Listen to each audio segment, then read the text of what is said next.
Go Figure TV. Revolutionary salute. Revolutionary salute. Like, share, subscribe. Welcome to the House of Revolution. You know I'm your humble host, the Yao Ming of Revolution. And we got 2 days and all hell breaks loose. Before we get into that, be sure to wipe your feet. That means hit the like button. Like, share, subscribe, support the platform, y'all. Let everybody know Core Figure is live. We got revolutionary dinner lined up for y'all. Salute, family, peace and blessings. Peace and blessings. 2 days until we free or we in bondage. That's just the truth. It got 2 days until we are liberated from the Democratic yoke onto we on Kamala's plantation. But I just ran across some disturbing news that the Billionaires was dumping massive stocks and Apple shares. What are they telling us? What are they trying to say? What's going on, guys? Here, just a couple days before election, over the weekend, of course, they're dropping information about the markets. Big time information here. We have some of the world's richest men dumping their stocks en masse. I've been warning about this. These are the things that you always want to watch for before there's a massive dump in the market. The first thing you're going to see are the big dogs out there making moves first because they've got the insider information. They're going to call the top, basically. And that's what Warren Buffett has just done. He just liquidated over 70% of his Apple stocks and shares. This is on top of what he's been doing throughout the past few months in liquidating his Bank of America stock. He got it down below the threshold where he doesn't have to report it. Right. He just did that. This ain't right. Warren Buffett should be locked up. He could crash our stock market like this because it could cause a panic. But what he's doing is he's telling us the market gonna crash, and when it do, he's gonna have a bunch of liquid to buy everything up for the cheap. This is disgusting. Last week, I can't stress to you enough how big of moves these are. This man that is notorious for buying the dip and jumping into other stocks has now liquidated so much that he's sitting on a record amount of cash, $325 billion. Come on, man. Come on, in man. Cash. That's so crazy. Warren Buffett should be arrested, sitting on $325 billion cash to buy everything up when it crashed. That's exactly what his plans is. This is this is dictatorship. The president runs nothing. People like Warren Buffett got his throat. He's a small head too. He can't hide behind the name Buffett like we stupid. Alone, which is unprecedented. They say this never happens. We just witnessed Jeff Bezos sell millions in Amazon. When you see this, to me, it's rather obvious the top's in. I've been telling everyone that watches the live shows, you better get out of your 401s. You better dive into your gold and your silver and be in a state where they're not going to tax it. That's a huge move right there. It's one of the last big moves and opportunities that people are going to have is to ride gold and silver and the precious metals up as everything else comes down. This is it. When you signal the top, when they drop this information right before election, people are going to be scrambling on Monday. It's going to be very interesting to see what happens with the markets, but it's so heavily manipulated that they could do anything. I would just be prepared at this point. When the big dogs are dumping like this, I'll be prepared. It's a sure sign and a signal. The rest of the market's going to follow. And they're not buying back in. I'm going to leave a link with some charts and more information. Make sure to check that out and join me on the live streams going live. See, he's so powerful. So he's so powerful that he can manipulate the election himself by dumping stock, cause a panic. You know. But let's see exactly. We're hearing that Kamala Harris campaign is panicking. We want to know why. I mean, what are they panicking for? They're doing their best to cheat us. We should be the ones panicking. Why is Kamala Harris posing with the founder of an anti-Catholic hate group? They mock our faith. The sisters are men who dress in lewd imitation of Roman Catholic nuns that intentionally mock and degrade Christians. A drag queen comes in and kind of pulls Jesus off the cross. For Catholics, it's hard to imagine anything more offensive. Kamala Harris doesn't care about Christians in this country. Joy cometh in the morning. The mainstream media and the Democrats are working hand in hand to try to throw this election. And I'm calling it. We're going to get into how Kamala Harris's appearance on Saturday Night Live violates the law. And even the FCC chair has spoken about this and many other things that are going on that I am election interference. They're calling it out. She went on Saturday Night Live. They waited to the last minute. They wasn't supposed to let her on unless they gave Trump the exact same amount of time to come on. You can't let one candidate get all that free promotion. That's called election interference. Absolutely disgusted by. They see that Trump is up in the polls. It looks like he's going to win the popular vote. He's winning in all the swing states. But lo and behold, they're trying to drop fake stories, fake news everywhere, deranged polls that show Trump. Then I see the videos, Trump Epstein video released, leaked, all this BS that they trying to come up with the last minute. I seen TYT, Jake Uger should be discussed. And even Tulu Queen, he tried to, he did a video on it. And then I seen another similar credible channel. They did a video on the Epstein Trump video leaks. I'm just like, boy, the Democrats is disgusting what they're trying to do. Rig the election. Epstein, Trump, this is crazy. Trump is that Kamala is winning Iowa by 4 points, which is insane. The more reputable poll drop that show that Trump is winning Iowa by 10. This is just nonsense. But you know that the Democrats are desperate because they are even attacking Trump voters. And I want to play this because this is going around on Twitter, where is a woman who is a Black Trump supporter is attacked by a white Karen who is just outraged that she's not voting blue no matter who. Am I liberal? Do I disagree? Yes, I am. Okay. The only people who ever challenged me. Why did you do so?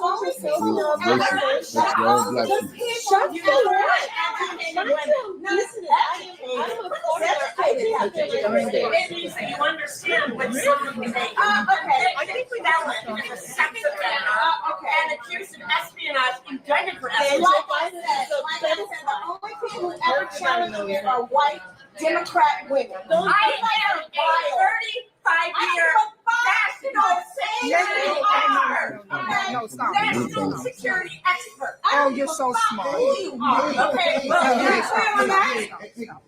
Everybody can believe in what they want to believe. No, thank you. Will you tell her we were having a private conversation before she came over in my face saying, "Am I serious?" So They think they own Black people, man. You and I already know who is the. I say this, I'm gonna keep saying it. Whenever they say whites didn't want blacks living in their neighborhoods, I want you to remember that. All white neighborhoods, they didn't want blacks. Black people try to move in, they treated a certain way by all white neighborhoods. Never once did white people come outside and say, "No, buddy, I'm a Democrat. You can live by me, buddy." And no, never did the Democratic whites. I want you to remember that. No Democratic whites came out the neighborhood and say, "No, we're for blacks." Hell no, they didn't. The Democratic whites didn't want your ass living next door to them either. They want your ass in your neighborhood, voting for them and doing what they say. Period. Who is the one? Yeah, you and I already know. So take your attention right over here. Right over here. Denial. Watch out, lady. It's gonna be, you're trying me. You're trying me. Let her know. No, why are you looking at me when she's the one agitating it? No. If you're going to be a mediator, then do it correctly. Address the person who you clearly see got up and got in my face. That's a fact. Man, go sit down somewhere. Right. Stand on business. Placating to these people. That's right. Right. Why is she allowed to be near me? Have a seat, please. I think let's go back to our conversation. Why is she allowed? I think Amanda, sit down, honey. That's where we're at right now. No, that's where we're at. Bring it down. If you'd like to finish your conversation, please do. If she were black, she'd be thrown out here. That I know. Let's go. You're right. There it is. You're absolutely right. We got thrown out for less. Oh my God. But this one can be a threat, a constant threat, and she still gets to sit here. For all y'all, because I see this the other day, but for everybody who want to talk about Trump and Epstein, Trump, the only person banned Epstein from Mar-a-Lago. He banned him for trying to come up to an underage girl. And never forget when Epstein got knocked off, who was the fucking president? Come on, y'all. Let's stop the bullshit. Trump the only one stood up. Now, yeah, he partied with him. He don't want to ban this bitch ass. And then when Trump was in power, Epstein ass got knocked off. She can be a Good afternoon, guys. I have two videos that I'm going to show you. I had a very fiery interaction with a liberal this morning. This is not foreign for me. It happens. People look at me, they assume that because I'm Black and because I'm a Black female, obviously I'm a Democrat. So these attacks tend to happen, but not as ferocious as today's attack. And she's not the only woman this is happening to.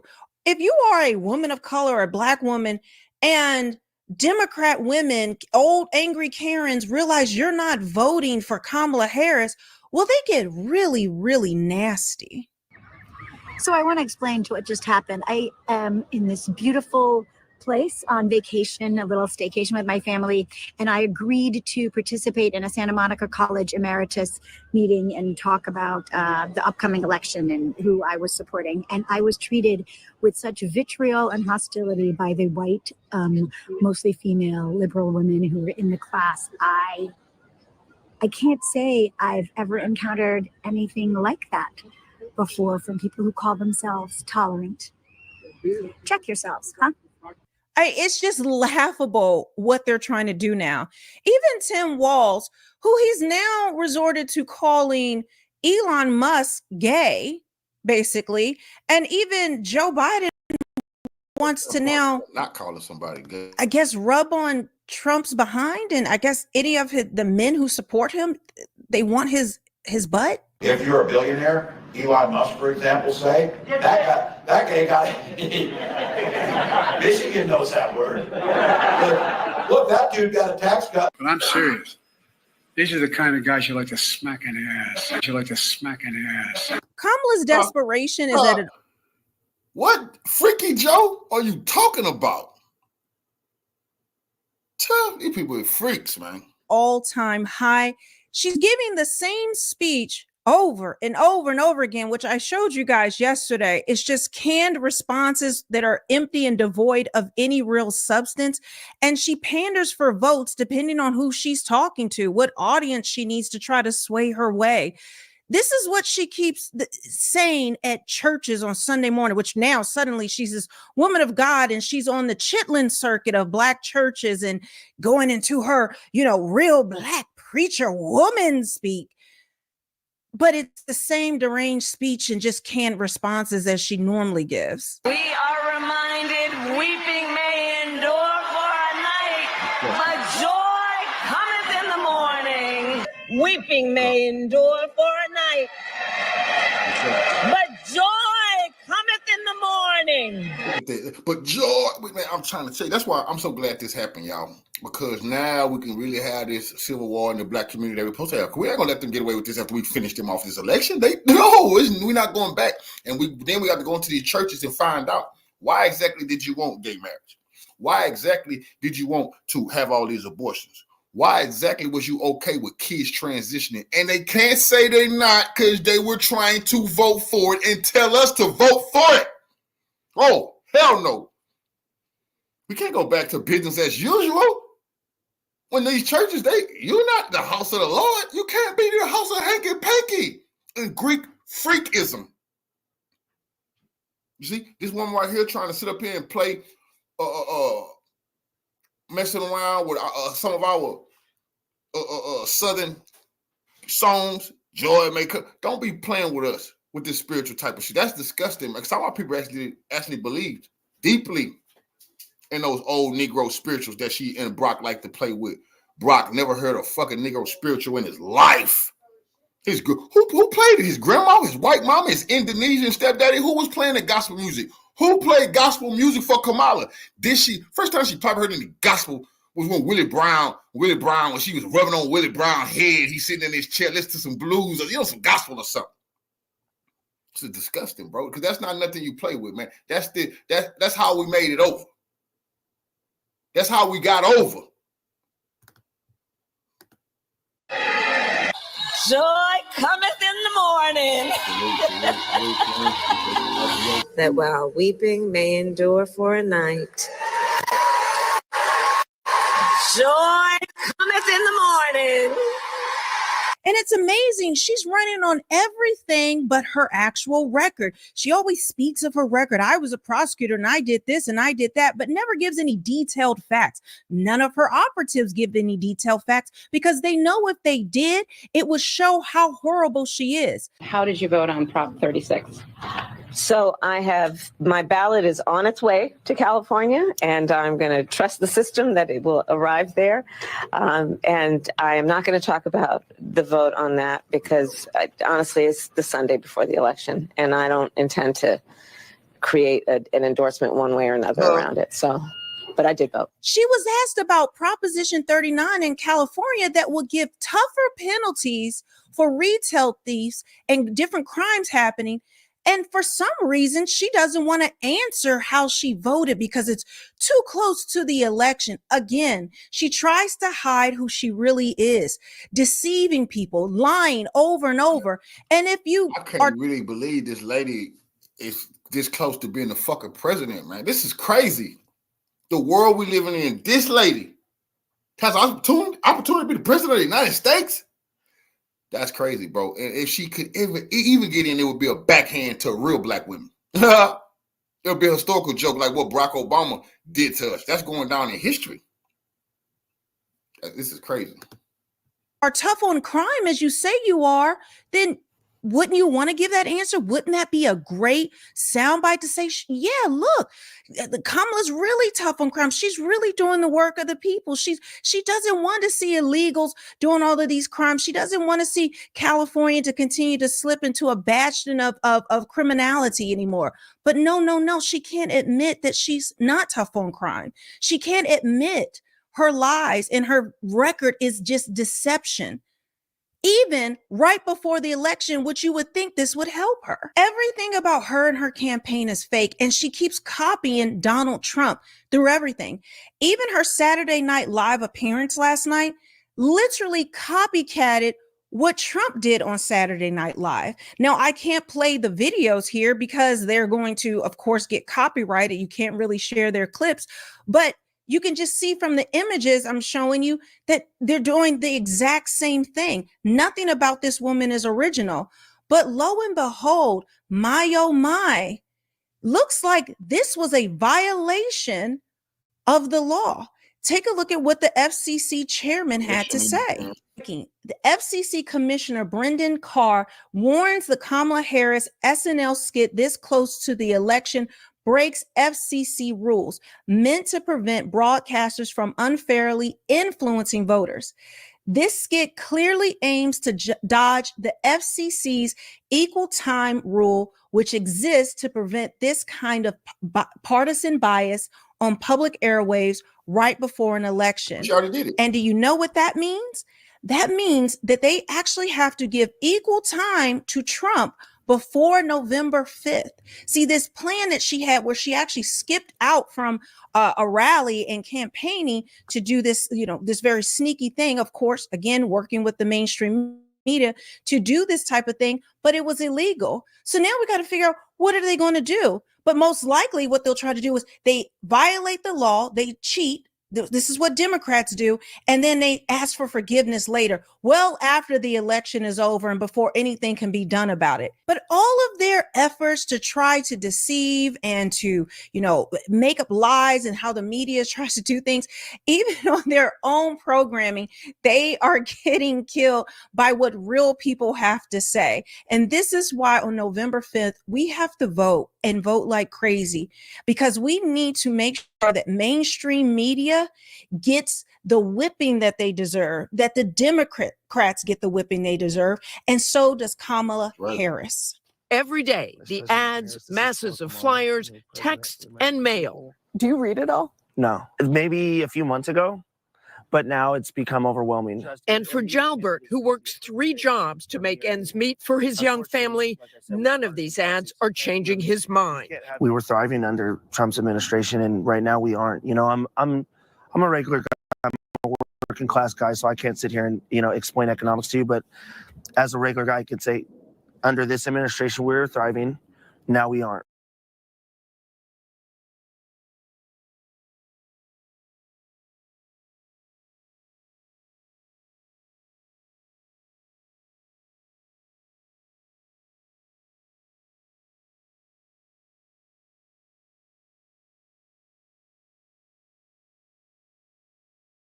By pulses. If I did, I wouldn't answer. I'm busy. You know how polls are done? I'm going to get myself in trouble. But so I really don't believe too much in them.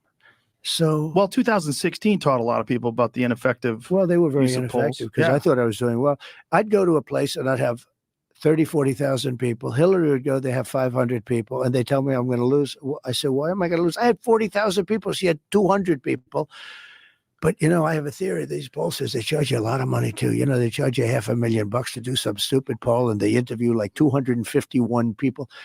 I don't think they interview them in many cases. I don't want to get myself in too much trouble. You think it's bullshit? I think they sit there, they make a deal, they get $500,000, and they say, Trump's leading 51-49. They announce it, and everybody says, oh. Do you understand? I don't think they, I think in a lot, look, I'm a very common sense person. I think that they probably don't always poll. Some of them probably never poll.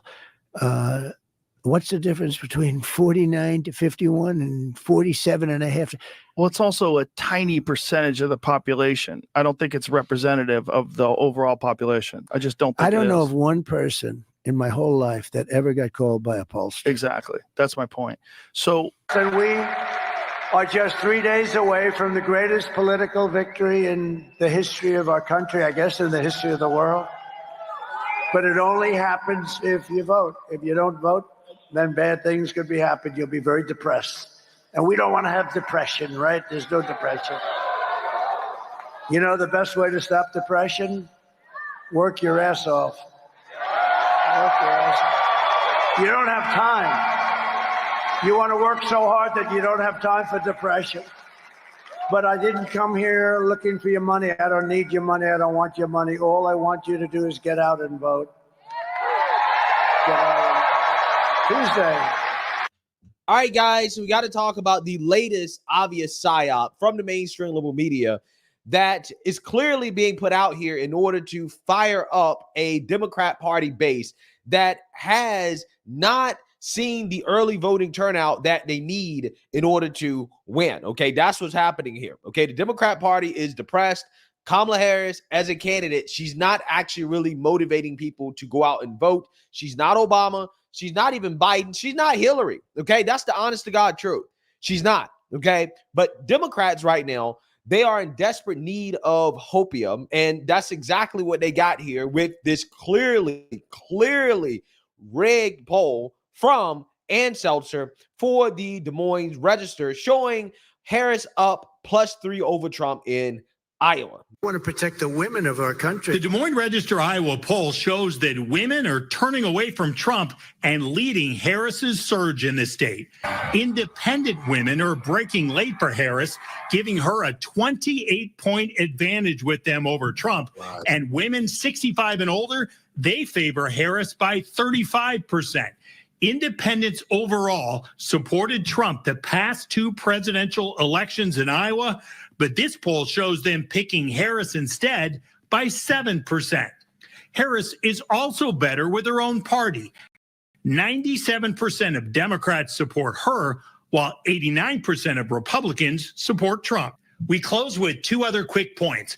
If this surge is real, it could help Democrats in the close 1st and 3rd congressional districts, plus the neck-and-neck battles in some of those state house legislative districts. And it could also show Republicans, independents, and other undecideds that Harris could win. So that could also then bring more support her way. However, this is just one poll. And as Iowa's former governor, Terry Branstad, famously said, the only poll that really matters is the one on Election Day. In Des Moines, I'm Dave Price. Yeah, that is true. The only polls that actually matter are the polls on Election Day. But Democrats, the mainstream liberal media, they are taking this poll and they are using it to inject hopium into Kamala's campaign. Okay, and the reason why is because this poll, at least historically speaking, has been pretty accurate. Okay, and when they drop a bombshell poll like this showing Kamala winning, which again, I think is highly, highly, highly unlikely, considering how Trump won that state in 2016 and in 2020 pretty easily, okay? And also on top of that, the same day, Emerson College, which is also a decent poll, showed Trump up by 10, which is far more in line with what we've seen in regard to Iowa, all white. So all the whites, they won't Kamala, man, they know that's a damn lie. That's a damn lie. To Trump's performance in Iowa, which again is funny how they're not talking about this poll right here that again is more in line with history, okay, and much more likely to be the real result. Okay, both of these can't be true at the same time. Somebody is really, really, really wrong, okay? And if I was Never forget, this the first year that the Democrats switched. Remember, the primaries did not start in Iowa. They went where they went. They went to South Carolina because they want the blacks to make it seem like Joe Biden was leading the way. Why? Because they knew if they did that in Iowa, it was going to show Biden and the Democrats losing to Trump, and it was going to kill their momentum. So for the first time, they switched it so blacks could give them the momentum. Jim Clyburn, that shoe shiner, could get blacks to come out like he did to put Joe Biden in office. But now they want us to believe that Iowa, where they ran from, now Iowa's looking real good for them. Man, please. The bet, man, okay, I probably would bet that the Seltzer poll is wrong, okay, that the poll having Kamala Harris up is incorrect, okay, because if that poll was true, if Kamala Harris is actually up 3 in Iowa, then the race is over, right? That would indicate that not only would she win all of the swing states in a blowout, really, she would also flip states like Florida blue as well. And I just don't think that's going to happen, right? I do. Because what it's showing is she can beat Trump without black people. And black people supposed to be her bread and butter. Oh, she's up in Iowa. It's over. That's bullshit. They trying to rig the election. I do not think that is going to happen. I just don't see it. Kamala is not that strong, okay? Those will be Obama-type numbers. She's not Obama. But again, that doesn't keep the Democrat Party propagandists, okay, from injecting this hopium into their veins and making them believe that, hey, Kamala Harris has a chance to landslide Trump, which is exactly the point of this poll being put out there. It doesn't matter if the pollster is essentially ruining her credibility. She doesn't care, okay, because again, everybody wants to stop Trump. Without a doubt, a very comfortable victory for Kamala is on the table. Initially, I was thinking we're not going to know the results of the election for like at least a week. Now, it is certainly on the table. It is very likely we know it that night if the margins are, that strong. So +3. Wow. Nobody could have seen this strong of a result for Kamala coming out of Iowa. And again, that is for the other states, they got to be in panic mode right now, bro. Because a poll like this means it now, without a doubt, a very comfortable victory for Kamala is on the table. Initially, I was thinking we're not going to know the results of the election for like at least a week. Now it is certainly on the table. It is very likely we know it that night if the margins are, that strong. So +3 Kamala in Iowa, bro. Hillary lost Iowa. Biden lost Iowa. Obama was the last Democrat to win Iowa. Again, gold standard poll. But if the Seltzer poll is accurate, then this would signify an 11-point swing to the left. In an environment where Kamala Harris is swinging 11 points to the left in Iowa, it is not illogical to presume that she's looking quite good in the actual battleground states nearby, like Wisconsin and Michigan. This is disgusting. We are watching her implode. We're watching the disaster. We're seeing people on TV saying they vote for Trump. Blacks, they trying to flip Chicago red. But here they are telling us landslide victory for Kamala because Iowa, she's up. Man, America is full of shit. And they going to start some shit trying to pull this. They going to start. Because do you see what they doing now? They done sat here and told, man, this is disgusting. It pissed me off. They done sat here and told us black people was going to put Kamala over. Black people. But when black people came out strong and proud saying, oh, hell no, she ain't black. And they seemed to like, oh, shit, that's not going to work. That's not going to work. Black people are telling us on TV they're voting for Trump. Damn. Okay. Tell them white people for Kamala. Man, that's disgusting. For example, and that something bigger is happening across the country. Do not let this make you complacent. Let it fire you up. Let it inspire you. Let it light a fire under your asses to make this thing a reality. You don't win elections with polls, you win them with votes. So remember the feeling that you have right now, hearing the news about this poll. You know what will make it feel even better? Having that news become a reality. The poll showed us that that is within reach.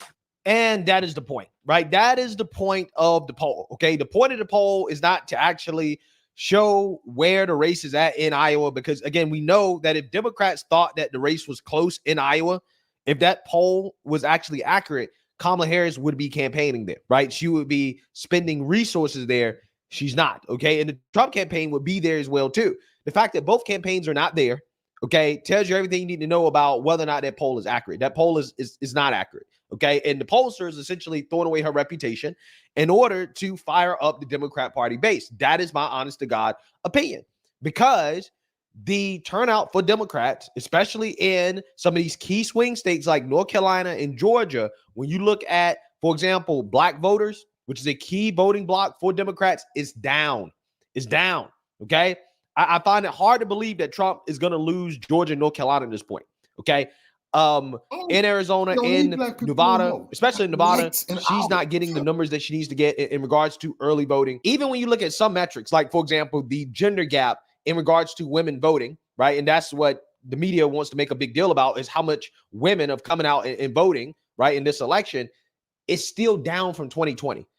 Democrats are performing worse across the board compared to how they were performing in 2020. I cannot think of one stat in which Democrats are performing better in 2024 than they were in 2020. Turnout is down across the board for Democrats. GOP turnout is up in early voting. Also, GOP registrations are the highest they've ever been. Okay, so there are more Republicans in this country than ever. Again, this is what you do when the writing's on the wall, right? Going into the election, when you can see that, oh, wait, Democrats aren't performing that well, let's throw out this bombshell poll showing that, hey, Kamala Harris, she has so much momentum that she could win Iowa, right? Well, what does that do? What that does is that provides the Democrats with everything that they really need right now. What Democrats need more than anything is hope, right? That's what they need, because Democrats have been so depressed. They need hope. I mean, if you think about it, her whole candidacy is just a long shot, because we already knocked Biden out of the race. Throwing Kamala in there was, again, like a Hail Mary, okay? I mean, everybody knows she wasn't that great, but they threw her in there because, okay, well, maybe she's better than Biden. The whole campaign is based off hope. That's what they need. And that's what this poll provides for them. That's the whole point of the poll, is to provide them with hope. Also, the other point of the poll is to try to suppress Trump voters, okay? You got to understand, there's a psychological game being played here from the media. This is why all of a sudden you're starting to see these polls in the betting markets shift back in Kamala Harris's favor, because they're trying to affect the psychology of voters. They want to give Democrats hope, and they want to suppress Trump supporters. They want to make Trump supporters think that, oh, well, they're going to rig it in favor of Kamala Harris anyway, so I might as well not vote, right? That is what they want. It's a psychological game. Do not fall for it, okay? For the most part, a vast majority of the polls coming out in the next couple of days or so are bunk, okay? It's bunk. It's just there to essentially try to help Kamala Harris and to make it seem like she is in a better position than she is. That doesn't mean that she can't win. It just means that there's no realistic world in which Kamala Harris is winning Iowa, okay? Her path to victory is not coming through there, right? That's what I'm saying. So that being said, the poll that they should be talking about that I think is actually a much bigger deal than the Iowa poll, because this pollster has a track record of being very accurate. In fact, Atlas Intel was the most accurate pollster of 2020 and also of 2022, shows Trump with a stunning lead in all of the swing states. Revolutionary salute to our Queen. Faith speaks life for the donation to the war chest. Revolution is a way of life. Absolutely appreciate the love, Queen. Salute. Right across the board. Okay, he's up 3.4 in North Carolina, 2.5 in Georgia, 6.5 in Arizona, 5.5 in Arizona, Wisconsin, 1 point, Michigan, 1.5, 1.8 in Pennsylvania, plus being up 2 points nationally. Now, again, this is Atlas Intel, the most accurate pollster of 2020 and 2022. Notice how the left, they're completely ignoring this one, right? In fact, you have some people like Cenk Uygur, who claims he knows what he's talking about, basically saying that Atlas Intel is a right-leaning poll that is inaccurate. So, but these polls constantly lean Trump, and they don't necessarily they have not been very accurate. But nevertheless, I'm going to share all of it with you guys. Atlantis Intel has Trump winning Arizona easily, North Carolina easily, Nevada easily, etc., and has Trump winning overall 312 to 226.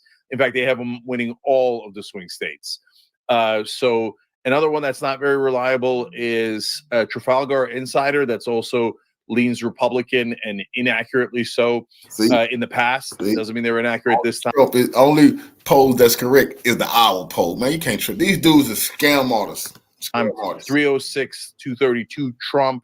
They have him winning all the swing states except Nevada, which is surprising because there was bad numbers coming out of Nevada in early voting for Kamala Harris. So as I keep telling you guys, all of these, like, she's got bad numbers in Nevada and North Carolina, seemingly in early voting, but then you're getting these latest polls outside of the two I just read you, leaning heavily Kamala Harris. Yeah, so you have Cenk calling the most accurate poll of 2020 an inaccurate poll, right? A bug poll, just because it's showing Trump winning. But he's putting stock in some of these other polls that are showing Kamala Harris winning, despite the fact that he admits that the early voting numbers for Kamala in key states like North Carolina and Georgia and Nevada don't look good, right? But he's putting more stock in those polls, right? Those polls that, in my opinion, are much more likely to be rigged than this poll. And the reason why I say that is because even the New York Times, who also released a poll showing slightly better numbers for Kamala Harris, they actually came out and admitted the quiet part out loud about these polls and how hard it is to poll Trump supporters. In fact, they're basically warning that we're probably going to make the same mistake that we made back in 2016 and 2020, which is underestimating Trump's support, right, due to non-response bias. Let's read this. 4 years ago, the polls were thought to underestimate Mr. Trump because of non-response bias, in which his supporters were less likely to take surveys than demographically similar Biden supporters. It's hard to measure non-response bias. After all, we couldn't reach these demographically similar voters, but one measure I track from time to time is the portion of Democrats or Republicans who respond to a survey after considering other factors. Across these final polls, white Democrats were 16% likelier to respond than white Republicans. That's a larger disparity than our earlier polls this year, and it's not much better than our final polls in 2020. Even with the pandemic over, it raises the possibility that the polls could underestimate Mr. Trump yet again. We do a lot to account for this, but in the end, there are no guarantees. Yeah, so basically what they're saying is that they have a hard time polling Trump supporters. So the same thing that was happening in 2016 and 2020 that led a lot of these liberal polls, okay, that was showing Biden up by a ridiculous amount and Clinton up by a ridiculous amount. These polls were wrong. So they're essentially guessing as to how much support Trump actually has, right? They really don't know, okay? So they have no clue how well Trump is doing at all because they can't reach Trump supporters. And again, are some of these polls trying to account for that? Sure, right? But again, they're already admitting that, yeah, what happened in 2016 and 2020 likely is what's going to happen again in 2024 in the sense that Trump is going to overperform the polls. And right now, Trump is beating Kamala Harris in the polls, okay? The only swing states that Trump is losing, or that's basically a tie-in right now, is Wisconsin, which the only reason Trump is slightly behind, I think he's like 0.1 percentage points behind, is because of some outlier CNN poll showing Kamala up 6 or something like that, and Michigan, right? But when it comes to all the other swing states, including Pennsylvania, the big one, Trump is up, right? So if history repeats itself a third time, then Trump is on pace to win in a landslide. And that's not to say that to get cocky. That's to say go out and to vote, right? To make it a reality, okay? Because again, Democrats want you to think, what they want you to think is that, hey, Kamala Harris has momentum and you might as well not vote because Trump can't win anyways, right? He is not possible for him to win. Therefore, don't vote. That is what they want Trump supporters to think. They want Trump supporters to think that Kamala Harris is going to win a state like Iowa, okay, in order to suppress turnout. That's what they want. But the reality is that Trump's support, even in these polls, is being underestimated, and likely Kamala's support is being overestimated, and Trump is still winning, right? In these polls in which his support is underestimated, which should be motivating people to make that a reality. Make it a reality that Trump wins in a landslide because it is within reach. I'm telling you guys, right? And the media is desperate to make you think the exact opposite. There's a psychological game being played right now on the American people, and that is what you're seeing in the betting markets. That is what you're seeing with these rigged polls coming out, basically showing Kamala Harris gaining momentum. She has done nothing in the past week to gain any momentum whatsoever. This is their last-ditch effort to manufacture a reality that they want to see. So that is what's happening. Don't fall for the nonsense. Go out and vote like never before. We can landslide Kamala Harris. We can humiliate Kamala Harris. That is the reality, okay? We are in that territory, and you know that because, again, they're releasing these types of desperate polls to motivate Democrats because they need it. Turnout is down for Democrats, okay? And they're trying to trick Trump supporters into thinking that Trump can't win because Kamala Harris has the momentum. She's winning by so much that, hey, she might flip Iowa, right? Which, again, would demotivate people to vote. And that's what they want. And we can't allow them to do it. What this actually really means is that, hey, Trump is probably winning by more than what you're seeing in the polls and what they're willing to admit. And this is why we need to go out and vote even more to make it a reality. Okay, we can landslide Kamala Harris. We can totally humiliate her. That is within the realm of possibility. And all we have to do is just sprint through the finish line. So let me know what you guys think. Make sure you like, comment.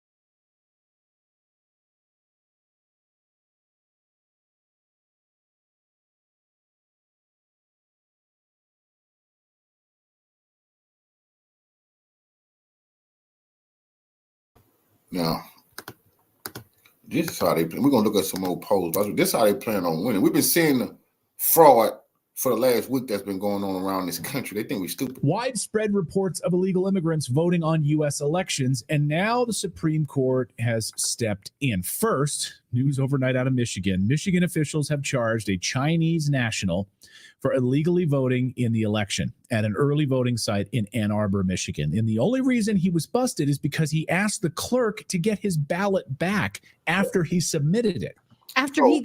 Those who don't ask for their ballots back, who vote illegally, your vote will count. Got home. He had an attack of conscience and said, I shouldn't have done that. I shouldn't have done that. Maybe I should ask for it back. So in other words, he voted and it was already registered. They didn't check it. They had no trouble with him voting. The only reason we found out about it is because he had a crisis of conscience. That's it. The Chinese national had registered to vote on Sunday using his student ID and another documentation to establish residency. Then, after he voted, he contacted the city's clerk's office and attempted to retract the illegal vote. However, his ballot was already processed through the tabulator, so it counted. So, so Kamala Harris got a vote in Michigan. We don't know how he voted. That's true. To be fair, we don't know how he voted. He may have voted for Trump. So in other words, he would have voted easily and it would have been counted, but he asked for his ballot back. That's when, of course, crap hit the fan. So this is happening way more than they're telling us. He was charged with one count of an unauthorized elector attempting to vote and one count of perjury for making a false affidavit for the purpose of securing voter registration. Remember just a few months ago, though, in Michigan, the Democratic... illegal. He need to get the hell out of our country, man. No, you ain't gonna be sitting in our jail eating and getting a room and board and drinking water. We gotta feed you. We gotta wash your clothes. We gotta give you soap.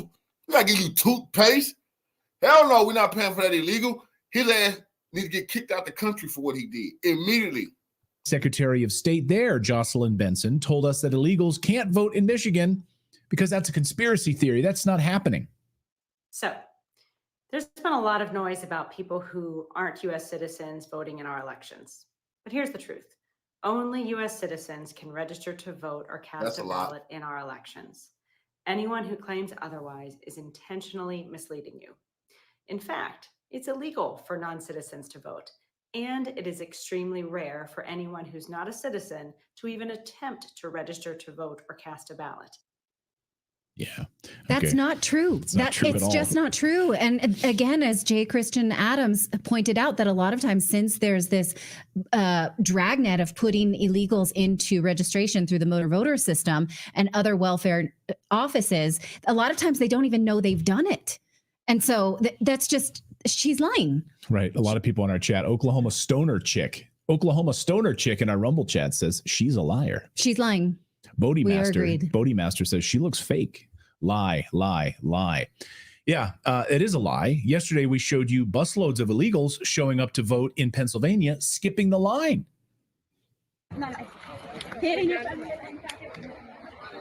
No, they had these people. They had about 12 of them walked in. They were all.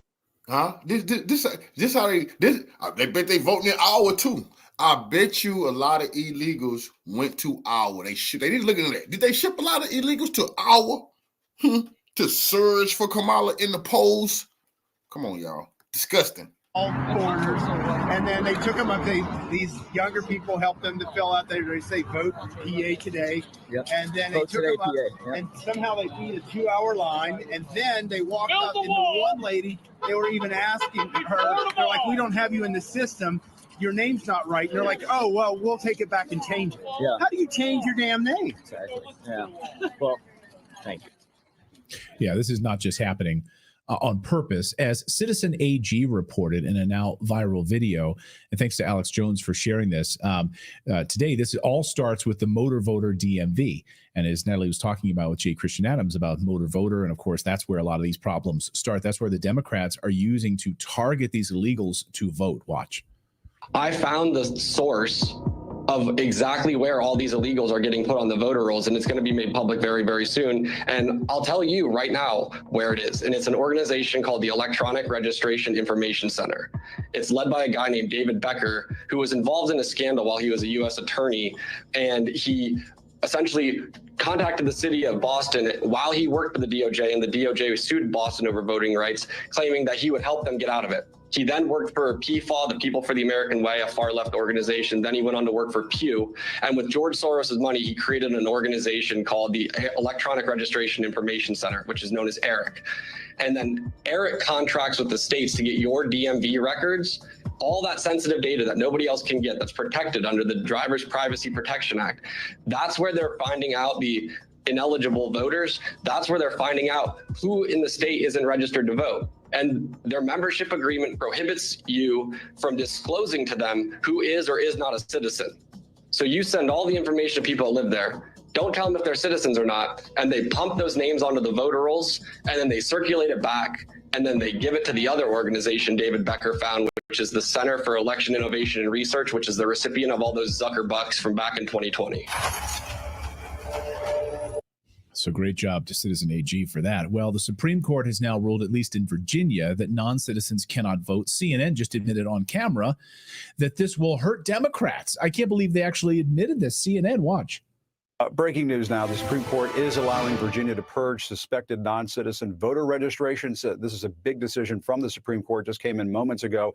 I want to go straight to CNN's Paula Reed. Paula, what can you tell us? Jim, this is incredibly significant because this is one of the court's first significant decisions ahead of next week's election. Here, they are allowing the state of Virginia to continue with a program that will purge suspected non-citizens from its voter registration rolls.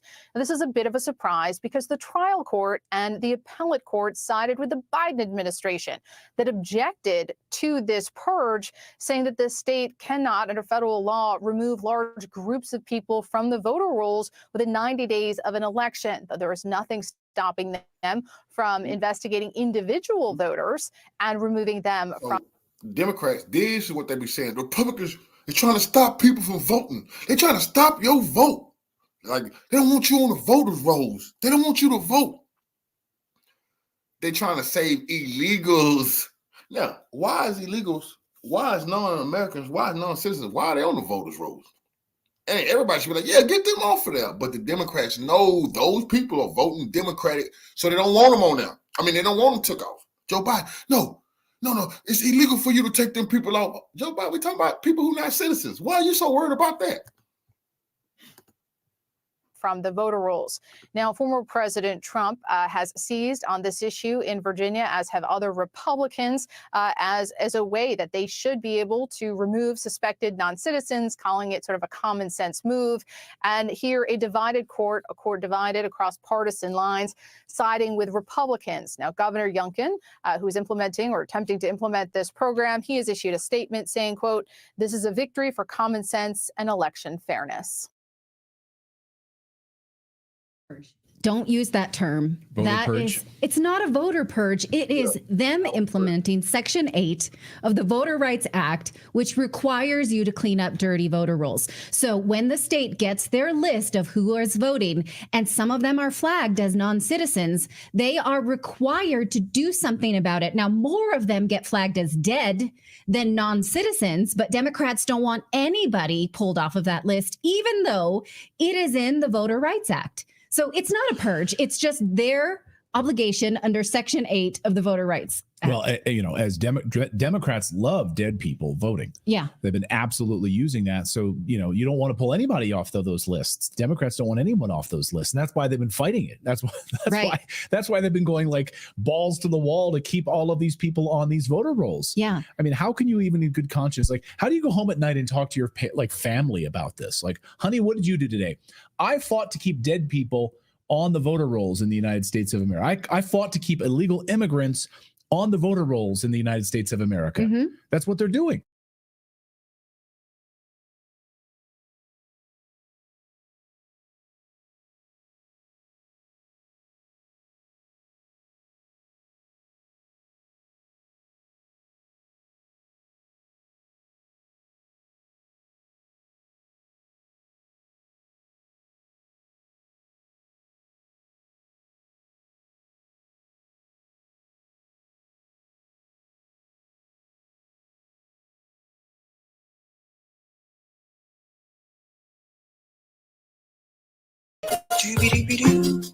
Now we're getting to new polls. Yeah, we just covered polls the other day, and now the polls have changed again. So forget everything you saw. We're going to keep updating here. There is now a shift. Kamala Harris is gaining in two particular swing states. Now, before I get to Nate Silver's polling, this video from CNN has been making the rounds, and I want to show this, and I want to debunk a couple of things. First of all, there's a reason why when I show you polls on the show, I don't show you polls from Fox News or CNN News, because Fox News is heavily biased towards the Republican candidate and CNN News is heavily biased towards the Democrat candidate. And when I compare their numbers to other polls, they're nowhere near. Like, none of these other polls have anywhere near the numbers that CNN and Fox News have. But people are showing this video that is showing Kamala Harris surging, basically surging. Now, I'm not here to say she's surging, but she is seeing movement in 2 particular states. So check this out, and I'm going to tell you what CNN leaves out. We are unveiling a new CNN poll from Pennsylvania, Wisconsin, and Michigan. David Chalian is where else at the Magic Wall to break it all down. David? 3 polls for you today, Dana. Yes, these are our final set of battleground state polls, and today we're focusing on those blue wall states. Take a look at the overall numbers among likely voters in Pennsylvania. Dead heat tie, 48% to 48% in the biggest electoral college vote prize of the battleground map. In Michigan, slight edge for Kamala Harris, 48% to 43%. In Wisconsin, we also see a slight edge for Harris, 51% to 45%. I will note in pause. So everyone remember, this is a CNN poll. None of the other polls, with the exception of Pennsylvania, none of the other polls show Kamala Harris leading in Michigan by 5%. None of them. I've looked at all of them. It's just that CNN poll that does that. So just keep that in mind. Again, CNN is going to be more biased towards the Democrat candidate. Fox News is going to be more biased towards the Republican candidate. So I see people showing this and just running with it and like, look, she's surging, she's surging. Yeah, you guys picked out that one poll from CNN that looks good, really great for Kamala Harris, and you ignored all the other polls. This is why I like something that Nate Silver does, because he takes a bunch of polls and puts them together and he shows the average, which is the way I think that you should do it. Now watch this other piece they show you here. these 2 states, the Supreme Court ruled that it's going to stay this way. Robert F. Kennedy Jr. remains on the ballot, and his presence there may be putting some downward pressure on Trump's numbers there. Let's look at the gender gap across all 3 states. You see here, I'll start down here in Wisconsin. Trump is up 12 with men. Harris up 21 points with women in our poll. That's certainly helping her there. The gender gap's helping her in Michigan. Men are tied between the 2 candidates in Michigan in our poll, whereas Harris has an 8-point advantage with female voters in Michigan. But then take a look here. There isn't really much of a wide gender gap. Trump's got a 4-point edge with men in Pennsylvania. Harris has a 3-point edge with women. That certainly helps explain why the race is tied there. African-American voters. Now, I just want to say, here we're comparing likely voters in a poll, which is different than actual voters that show up in the 2020 exit poll about how the electorate sort of shaped itself and how they voted in Pennsylvania. But as a comparative point, in our poll among likely voters in Michigan, Harris has a 71-point advantage among African-American voters over Donald Trump. Joe Biden in Michigan 4 years ago, according to the exit polls, won the African-American vote in Michigan by 85 percentage points. So a little bit underperformance there in this poll, but much more dramatically in Pennsylvania. Harris's lead with African-Americans among likely African-American voters in Pennsylvania in our poll is 55 percentage points over Trump. Biden in 2020 in the exit polls won African-American voters in Pennsylvania by 85 percentage points. That is a potential warning sign in places like Philadelphia, Pittsburgh for the Harris. Pause there. So this goes back to what I was saying before about Pennsylvania. Kamala Harris has a Pennsylvania problem. For whatever reason, and I've shown you the videos on this channel, for whatever reason, Black voters in Pennsylvania are not drawn to her the same way that they were to Joe Biden. Now, granted, Joe Biden is from Pennsylvania, so he does already have that edge. It just is what it is. But plus 55, it's not plus 55 in Michigan. So there's something happening there. I don't know. Now, I was on Mark Lamont Hill's show the other night, and Mark Lamont Hill said he thinks that she can win Pennsylvania, but he also said Pennsylvania can be kind of, once you get away from the city, it can be a different thing, right? He also said that he saw great momentum for Jill Stein at the colleges in Philly. So, but the Black thing, sorry, let's get back to the Black thing. The Black voter in Pennsylvania, the Black community, for whatever reason, is not feeling her the way that they should. And I think that is harming Kamala Harris's numbers in Pennsylvania. If she had that same amount of support that Joe Biden did, I think, she would be ahead of Donald Trump right now in Pennsylvania. But for whatever reason, Black people are not feeling to keen towards her in Pennsylvania. If any of you are in the chat and you're from Pennsylvania, maybe you know something I don't know, but these are the numbers they're showing you. Again, this is CNN's poll. So just keep that in mind. Campaign to take a look at. And then interestingly, this is Donald Trump's base, Dan, as you know, white, non-college educated voters. And it is still his base, but he's not performing as strong as he did 4 years ago. If you compare now, in Pennsylvania, has a 27-point advantage with white non-college voters in our poll among likely voters. But back in the exit polls 4 years ago, he actually won them in Pennsylvania by 32 points. You see it in Michigan, 17. Back then, it was 21 points. In Wisconsin, in the poll, he has an 11-point edge among white non-college likely voters. But in the 2020 exit polls, he won them by 16%. So everybody see what's happening here. So again, like, and these numbers can change. Like Kamala's numbers can increase when we see the exit polls. Trump's numbers can increase when we finally see the exit polls. But what this says to me is that more people are choosing either to sit this one out or they are voting for other candidates. It's not just Jill Stein on the ballot. Remember, Cornel West is on the ballot in some of these states. So is Claudia De La Cruz. RFK Jr. is still on the ballot in a lot of the swing states. So just keep that in mind. And then there's another piece here that I wanted to show, the part here. Those who already voted right about here. Most people you see here in the mid 90s, low 90s, mind made up. You see what a small percentage are still movable voters. And what about those that already voted? Now, we asked people, so among likely voters in our polls in all three states that tell us they've already voted, Harris is actually winning the people who tell us they've already voted in all three states. I would just say it's about a quarter in Pennsylvania and a third in Michigan and Wisconsin. Not as big a share as we saw in our poll yesterday in Arizona and Nevada, where they have a bigger tradition and a longer tradition of participating prior to election day. Now, so you know what why this is very fishy, because all over the news they're saying Republicans have high voter turnout. Democrats, their voters are not turning out, especially blacks.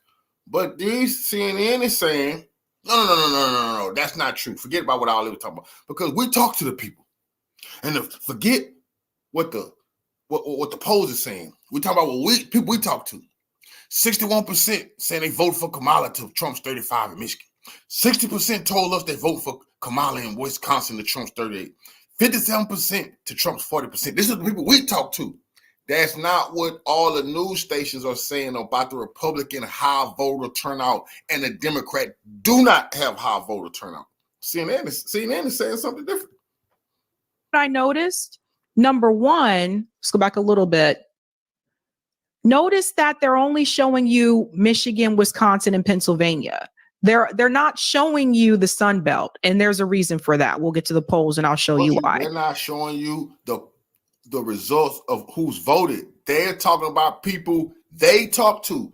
That's absolutely you're trying to rig the election for your viewers. You could talk to people you selected. It's just ridiculous. They would say the people we talk to instead of seeing the actual poll data from Michigan, from Wisconsin, from Pennsylvania. The hell with who you put your microphone in their face. We, like Trump just said, we don't really know that you talk to anybody. You could have just wrote this bullshit on the screen and said, hey, we talk to people. Nonsense, man. Nonsense. Notice they're not showing you Arizona, North Carolina. They're not showing you Nevada. They're showing you the areas where they say, oh, look at where she's doing really well, right? Two, another thing that they're not telling you is that people who have already voted, they're not telling you that typically the Republican voters show up on election day. Keep this in mind.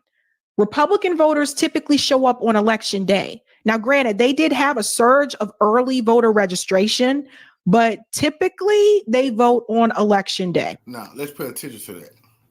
The news is talking about the surge of Republicans everywhere, not the Democrats. What the hell is CNN talking about? They don't have no shame with trying to rig the election in your face. We got the polling data, high voting turnout for Republicans. Black people not turning out so much for Kamala all over the country. They have low voter turnout. So these numbers are going to change. People are going to see this and they're like, whoa, she's way ahead of him in Michigan. Those numbers are going to change. So just keep that in mind. Again, CNN is going to lean heavily for Kamala Harris and Fox News heavily for Donald Trump.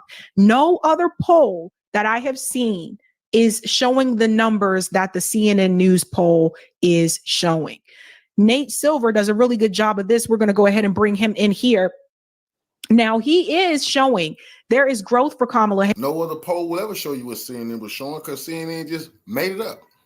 Harris. And I want to show you in two particular states. So I think this is the most recent one. Let's get down to this chart here. In these swing states, what we are seeing is that, believe it or not, in Michigan, Kamala Harris has now taken the lead.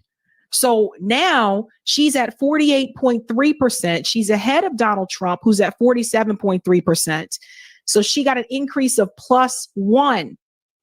So she is now ahead of Donald Trump in Michigan. What Nate Silver does is he takes a group of all these polls and he takes the average. And like I said, I think that's the better way to do it, right? But she is moving ahead in Michigan, at least right now. We'll have to check again and see on Monday. What that also means is that Kamala Harris must have found another group to put in place of the Arab American and Muslim voters in Michigan. The reality— What group? What group? Who could the Democrats have found to replace the Muslims in Michigan who said, oh, hell no, the Arabs in Michigan who say, oh, hell no, we're not voting Democrat? I wonder who they could have found. I mean, is this some people just laying around in large bunches who was unaccounted for? Who can be bussed from state to state? Is it any of those type of people laying around in America? Absolutely. They come across the border. In order to win Michigan, you have to win Wayne County. That includes Detroit. So either Kamala Harris's campaign is either picking up more African-American voters in Michigan, in Detroit. Detroit is a heavily African-American city. Or she's picking up, as I told you, I predicted, white suburban moms that are focused on the issue of the overturn of Roe v. Wade. And I believe she's doing a little bit of both. Now, does this mean that she necessarily is going to win Michigan? No, we don't know. Michigan's a tough one for me, I got to tell you, because mathematically, I still don't see how she can win it without the Arab American vote. But I also know that not every Arab American and Muslim voter in Michigan is supporting Jill Stein or Cornel West or Donald Trump. Some of the members from the uncommitted movement have said that they are supporting Kamala Harris. So there's that as well. But this is interesting. So, and by the way, it's not just Nate Silver's prediction. There are a number of polls that I looked at today that show that she has now bumped up in Michigan. So that's one. The other one where she's moving up is Wisconsin. She now has, let me highlight this here so people can see. She now has a plus 0.7 increase in Wisconsin. So she is at 48.5% and Donald Trump is at 47.8% in Wisconsin. So again, it's interesting because I point this out because the Democratic Party is worried about Jill Stein in Wisconsin and Michigan, but Kamala Harris has just pulled ahead in those two states, ahead of Donald Trump. So that tells me something else. That tells me that either they have realized that Jill Stein is going to get more support than she did in 2016, or they've realized that more people are going to stay home. That's what that tells me, just looking at the data here. And then you'll also see Donald Trump is increasing in Pennsylvania, plus 0.8. He's increasing in North Carolina, plus 1.3. So as we can see, I think this is why I told you guys, I think it would be really hard for Kamala to win North Carolina because Trump keeps increasing, right? 1 second. To give you an example of comparison, the CNN poll had Donald Trump, has Kamala Harris winning in North Carolina now. No other poll I've seen shows that. So keep that in mind. In Georgia, Donald Trump is increasing plus 1.8. You can see that there. Arizona, this is why they're not talking about Arizona, Nevada, and Georgia like they were, because he's just gaining. Arizona plus 2.4, Nevada plus 0.5. You see how he's picking up there? I don't know why they have New Mexico, but New Mexico's not a swing state, but I guess he's just showing different things as well. Or why they have Florida here or Texas. But the reality is, as you can see, Kamala Harris has now increased in Michigan and she's increased in Wisconsin. That was not the case when I went over the polls with you the other day. So things are changing, right? And you can see here, you guys, Nate Silver always shows you where he gets his information from. Atlas, New York Times, Senegal, Emerson College, etc. And you can just, there's 55 pages of this, but you can scroll and see. It's like he puts a bunch of different ones together. So I think that's interesting to check, right? Now, there's something else, and that's the independents. The last time we checked the independents in this particular race, Kamala Harris is beating Donald Trump with independent voters, and that could be what it comes down to at the end of the day. Check this out. Trump versus Harris still knotted up, but voters prefer Trump policies on big election issues. What I want you to see here is the number for the independents. In a head-to-head matchup, Harris leads Donald Trump 52% to 36% among independents. So that was the last time we saw how she was doing with independents. That was early October. That may have changed now. I haven't seen a new one yet.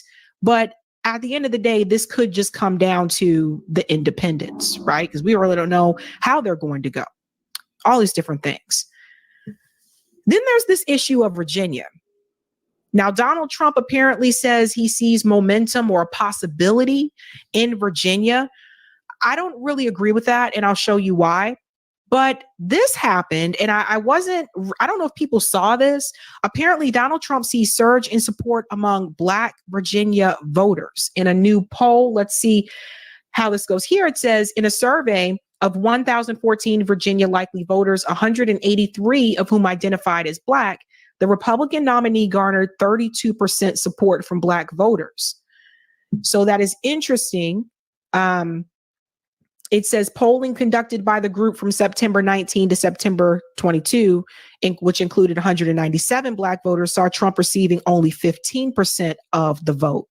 So somehow, some way, he is seeing an increase of Black voter support in Virginia, of all places, which is interesting. But there's something else with Virginia. Again, I told you Donald Trump says he sees Virginia as a path, and this could be part of the reason why. This ruling that came down from the SCOTUS, if you guys haven't seen it, you're going to see it now.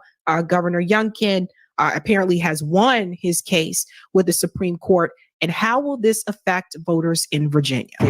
We have breaking news now from the Supreme Court, which is allowing the state of Virginia to move ahead with a purge of its voter rolls. This is after a lower court had found that the purge was happening too close to Election Day. Let's get more from NBC's Ken Delaney and fill us in here, Ken. Yeah, Anna, the conservatives on the Supreme Court are allowing this purge to go forward, that not only a federal district judge, but the appeals court deemed was illegal under federal law after the Justice Department sued Virginia. And the issue here is that federal law says you can't purge voter rolls within 90 days of an election. Virginia is saying that these people are all non-citizens based on a form that they filled out at the Motor Vehicle Department. But there have been validated citizens among these people who have talked to reporters and showed them their passports. There are U.S. citizens among these 1,600 people, and they've now been purged from the voter rolls. Now, Virginia's... Okay, so everybody heard that. So there was a form that voters completed in Virginia, and apparently Governor Youngkin said the results, I guess, of that form determined whether or not they were citizens. And so he wanted them removed from the voter registration, and he took that to the Supreme Court, and they voted in his favor. So that makes me wonder. I was reading that Kamala Harris has been pouring more money into Virginia. I wonder if that's the reason why. I don't know. We don't know if all those people were citizens or not. I don't know what's happening up in there. But I do know that Virginia has been blue since 2008. So I don't see Virginia turning red. And I'll show you right here. You can see also other polls. Every poll I've seen for Virginia does not show that Donald Trump is in the lead. Kamala Harris has a pretty significant lead ahead of him in Virginia. Everyone I've seen shows this. So I don't know, unless something drastically changes, I don't think that Virginia is going to be red. That area, that DC Beltway area, listen, I'm from the DMV, my family from the DMV. That area outside that DC Beltway is heavily blue, heavily blue. That includes Arlington, that includes Alexandria, that Northern Virginia area where a lot of people live, heavily blue. So that says that about Virginia. But now there's something else that Jamal Thomas mentioned. I don't know if everybody knows, but Jamal Thomas is back. Like he's on Sputnik Radio, but he's back on his YouTube channel talking about this election, and he's had some things to say. There's something else that is happening here. It says not persuasive. Harris Super PAC circulates an internal poll. Listen to what Jamal Thomas had to say. And even in some of the reporting in Axios, they were saying that people were at that point looking around thinking who they're going to blame when she loses. You don't run campaign ads against a third party unless you're having difficulties in your campaign and you're deeply concerned that even most thinnest of margins is going to be somewhat of an issue. The 1 or 2% that Jill Stein will get will be something of an issue. Those are things that you do when you are getting very desperate and the time is running very short. Yep. Everybody hear that? They continue. It says Future Forward said in the same email that her opponent, that wasn't working. Instead of it urged Democrats to focus on Vice President's proposal on the economy and abortion rights and to set up a contrast with Trump on these topics. Quote, purely negative attacks on Trump's character are less effective than contrast messages that include positive details about Kamala Harris's plan to address the needs of everyday Americans. Attacking Donald Trump's fascism is not that persuasive. Adding Trump exhausted isn't working. The plan that you have come up with in the closing days is not working. Now, to be fair to Kamala Harris, she's just given a speech where she's given her closing arguments. These are basically the final theme, the final narrative in the campaign. And as I've said before, it is far better for you to come up with a thematic reason that you're in the race. And oftentimes, either on CNN, either in many of her interviews, anything that you bring up to Kamala Harris, within a few seconds, she's talking about Trump. And again, if you are talking about somebody that is a defined quantity, you are not going to shape that person. I give an example. When Obama was running. Yeah, I just wanted to stop it there. And I just wanted to say, Jamal Thomas, again, great voice.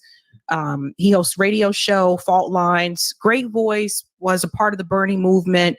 One of the people I used to watch like religiously before I got into independent media. And he is spot on there. This strategy of let's just attack Trump, apparently, according to internal information, is not working. It's not it's not sitting well with people. It's not resonating with the American people. You have to tell people about you. You have to tell people what you are going to do. Everybody knows who Trump is. That's the thing. Like we already know who he is. People want to know who you are. So I think that's a failed strategy. And then there's this. Is the country going in the right direction? I think 28% say no. 28% say no. Watch this. I think that this sort of gets at a problem for Kamala Harris's campaign. Just 28% of Americans think the U.S. is on the right track. And I want you to put that into perspective, right? When does the average, when the incumbent party loses the election, look at that. It's just 25%. That looks a heck of a lot like that 28%, right? That currently think the country is on the right track. When the White House party wins, i.e. Kamala Harris's party, the Democrats, 42% on average think that the country is on the right track. This 25% looks a lot more like this 28%. It doesn't look anything like this 42%. This, to me, is a bad sign for Kamala Harris's campaign. The bottom line is it looks a lot more like a loser than it does like a winner when it comes to the country being on the right track. But I want to jump in here and I want to say this, because those people who were polled who said the country is not on the right track, they may still support Kamala Harris. Like they may feel it's not on the right track and they may just blame Joe Biden for that. There are some voters out there that are like that. That doesn't mean they're not going to support Kamala Harris. Either way, though, that is still a bad look. This is another reason why they should have had an open primary. This is another reason why it was important for Kamala Harris to detach herself from Joe Biden and explain to people why she was different than him. Kamala Harris did not do that. She has not successfully done that. And that's how we got here. Think about it. That's how we got here, folks. Listen to this part. Can an incumbent party win with numbers like this? Yeah. So if we look historically speaking, right, and we say, okay, say the U.S. is on the right track, the incumbent party, when they win. Today, again, it's just 28%. Look throughout history, right? 96, 88, 04, 12, 84.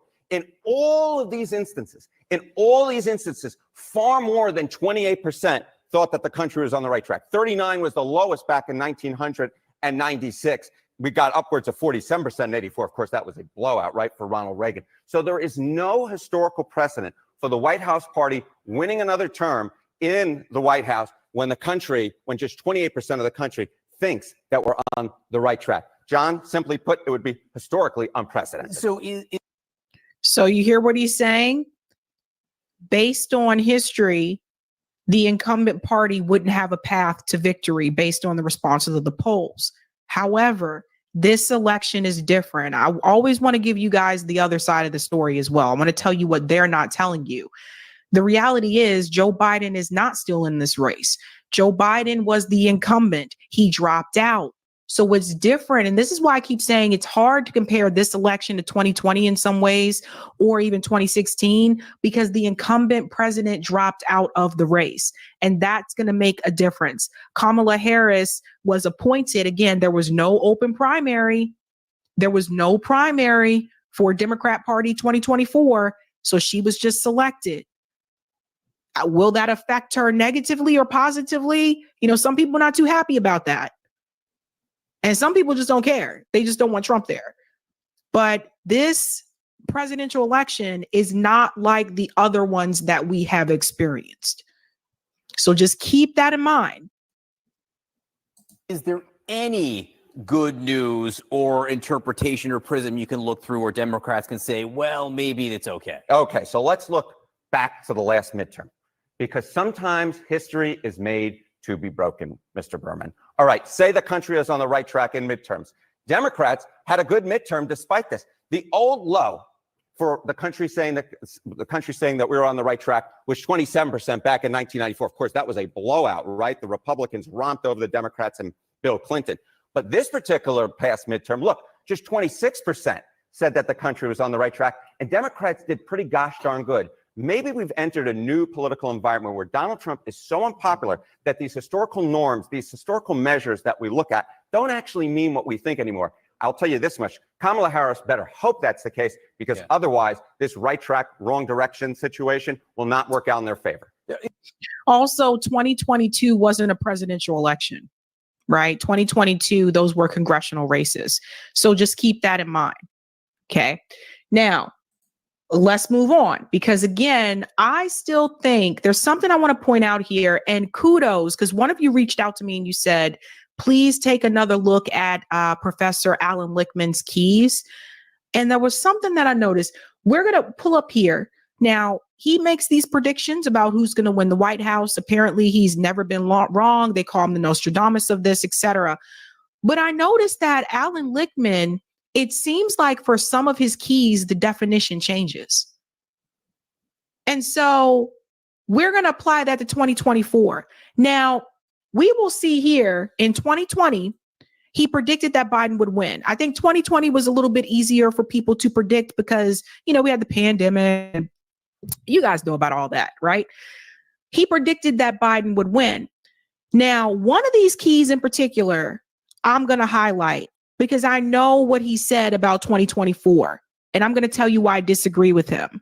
Let's go on. Professor predict elections? Well, he doesn't look at polls. Instead, he looks at the party currently in the White House and then these 13 keys ranging from the last midterm election to the economy. Any 6 or more turn against the party holding the White House, they are a predicted loser. Even though Election Day is still several weeks away, Lichtman says he can make a prediction. And because of the midterm elections, the economy, social unrest, scandals, and others, that's 7 strikes, and he believes Joe Biden will win. Pause. Let's go back to this prediction right here. The 7 strikes that were against Donald Trump, right? The midterm gains, strong short-term economy, strong long-term economy, no social unrest, no scandal, major overseas achievement, uncharismatic opponent. The one I want to focus on is no social unrest. That is where I disagree. Alan Lichtman, when he was interviewed by Chris Cuomo, he said the pro-Palestinian protest is not qualify for social unrest. But in 2020, he did consider the George Floyd protests to qualify as social unrest. Here's the problem. The George Floyd protests were large, international protests, but the pro-Palestinian protests are larger than the George Floyd protests. The pro-Palestinian protests are still continuing today. People have been protesting for a year. The George Floyd protests started to die down. They started during the summer, and then they started to die down rather quickly. So the question I have when it comes to Professor Lichtman, and I invited him on, by the way, the question that I have is, it seems like to me, because I've gone back and I've watched other videos, it seems like you are changing the definition about some of these keys depending on the race. Because if social unrest does not apply to the pro-Palestinian protests and the encampments and the police brutality that went along with that, why does the George Floyd protests go with that? This is something I don't understand. I don't understand that. So it seems like some of these keys change. And plus, I heard from the grapevine, he didn't come up with these keys anyway. I heard from the grapevine from someone in DC that he got this from someone else. So what's really going on? And let me show you. So here's another one. This part right here. And again, I agree with he didn't get the midterm gains. I totally agree with all that stuff. But if we were to apply that to the current administration, and considering that this is not a normal election, you know, he said he doesn't look at polls, and he said just based on these keys that Kamala Harris is going to win. And she still could. It's a possibility. However, it seems like to me, you're changing some of the definitions of your keys. Because how does a protest that was smaller than the pro-Palestinian protests qualify for social unrest, but the pro-Palestinian protests don't qualify? I don't understand that. Kim Iverson just actually uploaded a video where she don't agree with some of his keys either with this particular election. And so, and I'm sorry, like those protests, you can't say that was a little thing We're talking 500,000 people going through DC and everything. People have been protesting since after October 7th, 2023. People still protesting. There was just an anniversary protest. So how can you say that's not social unrest? So I don't believe that. And I question that. There's something off about that. But given the numbers, the new data that we just got, now we're going to go in and we're going to play 270 to win. We have to make some changes. So, and again, I don't know why this map keeps changing on its own. Like when I put the link here, these are all tan. And then when I come back to it, it's like filled in, man. What the heck, man? I want to play with the swing states. So now that we have new information, new polling information, let's come back and make our adjustments, shall we? We are going to start with the Sun Belt here. So Arizona, again, Donald Trump is making big gains there. Also, the immigration issue there is a big one for people in Arizona. So I still see him winning Arizona. I think something really big would have to happen for Kamala Harris for her to win there. I really do. Plus, Jill Stein was just there, like yesterday. Nevada, I'm still giving towards Donald Trump based on the polling numbers. All right. Georgia, I showed you he's trending. He's still going up in Georgia. So we're handing Georgia over. North Carolina, he's still increasing based on Nate Silver's predictions, still increasing in North Carolina. Okay. And I said that CNN poll again, nobody else has those numbers that the CNN poll has. However, Kamala Harris is increasing. She's ahead of him now in Michigan. So Michigan is going to be light blue. And she's ahead of him now in Wisconsin. So Wisconsin is going to be light blue. And that would mean that all Kamala Harris would, if this holds on election day, all she would have to do is get Pennsylvania, and that will bring her to the 270. It is possible. And I really believe we got a poll, right? We got a poll, Roger? Yeah. Or Eric? Yeah, we got a poll. We have a poll about this because I want you guys to start asking some questions. I told you guys before, it just looks too easy for Donald Trump. It just like it looked easy for Hillary Clinton. It looks too easy. And it almost makes me wonder, is there a possibility that Kamala Harris supporters could be underpolled? Is there a possibility that some people that may live in red areas that don't feel comfortable? Absolutely not. Hell no, that's not a possibility. See, one thing they won't be able to do is trick us. I'm talking to real people, and I ain't met one Kamala Harris supporter except our brother Dwayne, who you hiding in the audience right now. You just ain't said nothing. Him. That's it. I haven't met a Kamala Harris supporter. That's real talk. As I go through my city, I done seen some Kamala Harris signs, a few of them Harris walls. I haven't met no Kamala Harris supporters who hiding how they feel and waiting for the election. You know, this is disgusting what they're trying to do in our face. You got to realize what we've been seeing. This lady has been doing horribly. Trump is soaring. It's impossible for them to tell us she's soaring to a win when black people, a majority of them, we rejected her. They can't tell us they can win without us. How? Oh, with their new voters, because it was impossible. Black people swing all elections. That's why Trump needed black so much. They said if Trump getting dang near 20%, it was over for her. They're not talking about that no more because he already there. It's supposed to be over for her if he can get that. So now they changing the game. Oh, no. Whites are searching for her in Iowa. Come on, man. I'm not falling for this bullshit. And that's why that's why the title is 2 days to all hell break loose. Because all hell gonna break loose if they try to rig this election. And that's what they're doing. Just let the election go. Don't feed us bullshit and tell us, oh, Kamala's really surging. With who? Oh, white suburban moms. You trying to pull white? I thought you said a sorority sister was gonna put her over the top. No, now that they see black women is coming out for Kamala, no, they got to tell us white people love her now. That's a lie. They just let you know what they're finna do. Saying that they're supporting Kamala are going to secretly support Kamala Harris. This is something to think about. So I'm asking that question because we really don't know until election day. But based on what I'm seeing, it looks too easy. Jennifer said maybe. We never know. We never know. One thing I did see that is interesting, there are a number of Trump signs in Massachusetts, a lot that I'm not used to seeing. But Massachusetts is still going to be blue. Come on, man. Come on. Who says who? This is what I'm saying. They don't want us to believe our own eyes. Lady, you just said it. You seeing all those Trump signs. You're like, oh, no, but he's not going to win. Oh, if they say he's not going to win, then they can just start making shit up. But I'm noticing that more now. So all she would have to do if this holds is get Pennsylvania.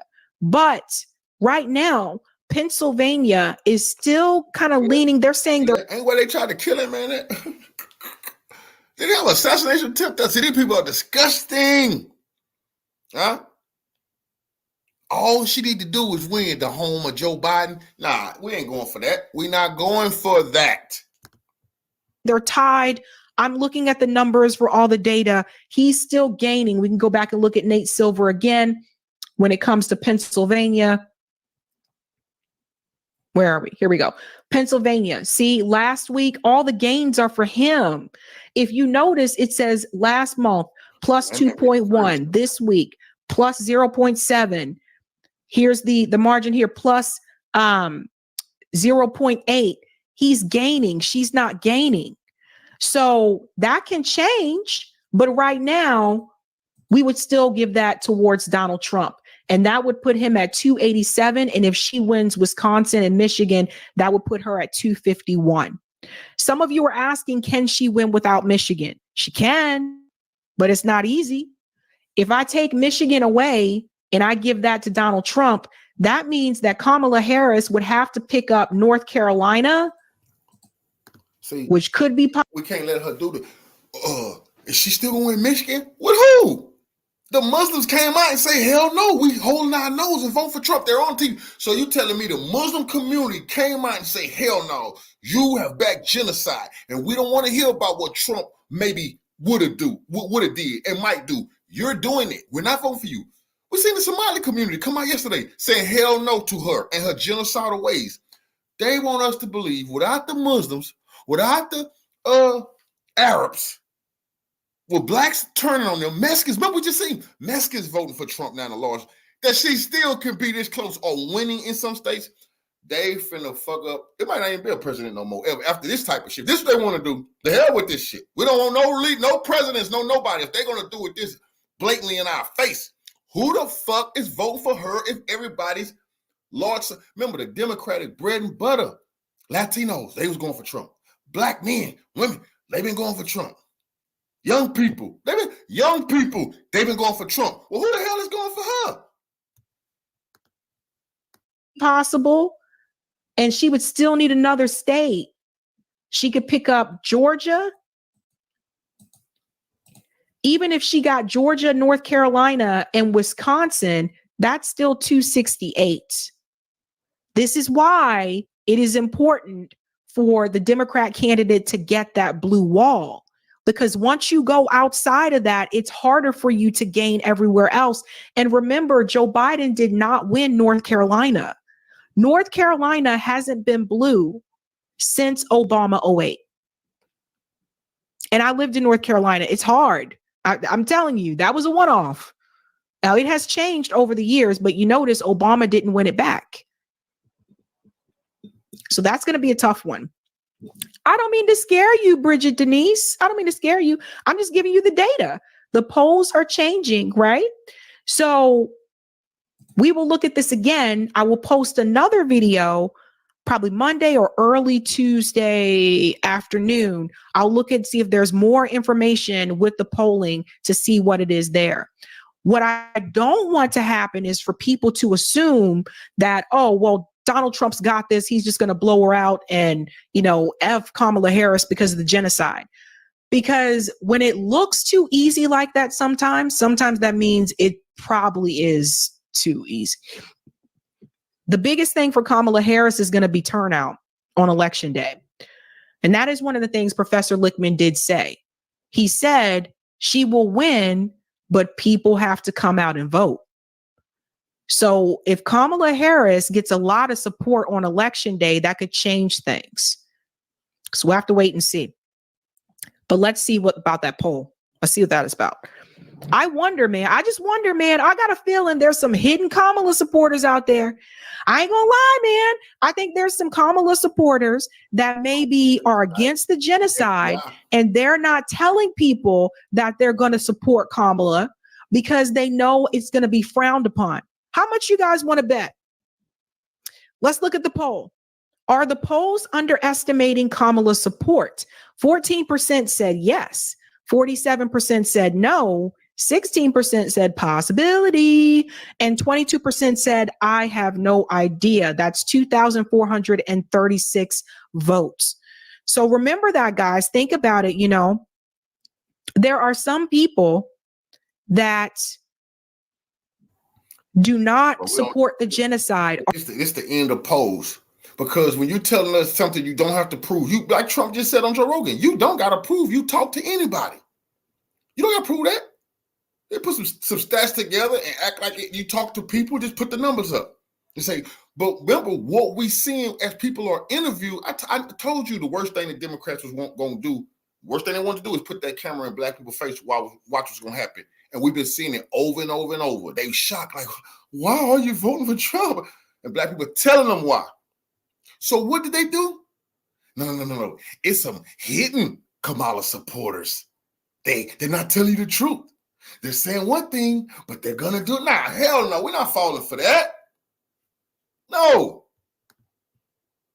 Are against the genocide, want a ceasefire, want an arms embargo, but are still supporting Kamala Harris. And some of those people may not feel comfortable being vocal about that. And those are the people I wonder about.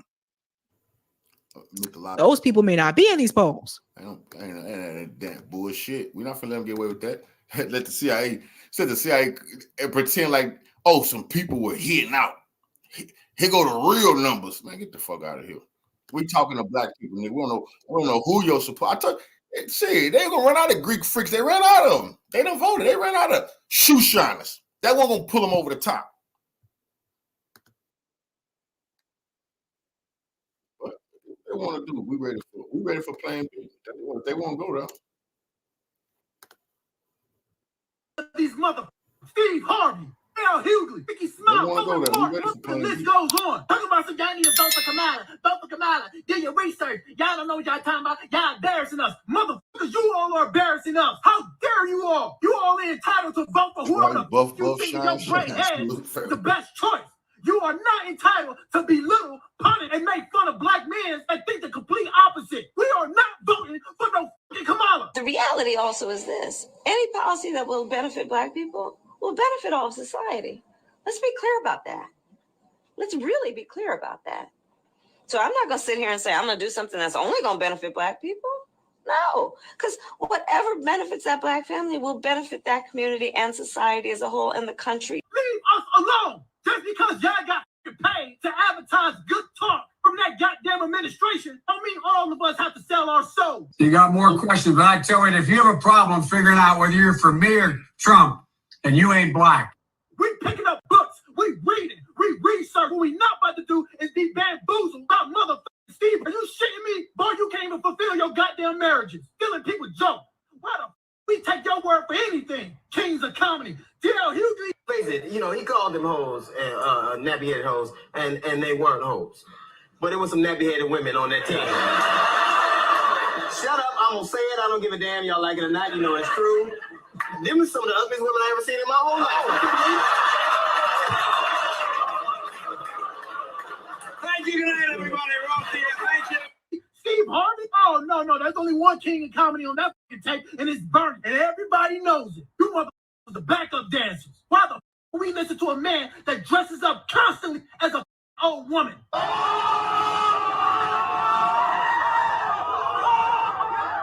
can't even look at you in your eye and take you serious. If you ask him a simple ass question, all he did was belittle black men. Y'all need to go on with that. Keep that same energy. Keep that.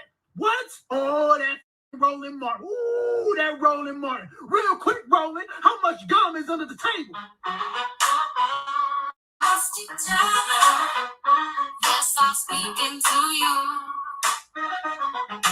Musty tether, where you fleeing to?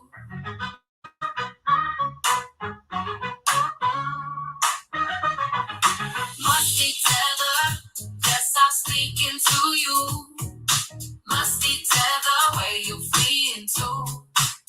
I got into my Uber. What did I see?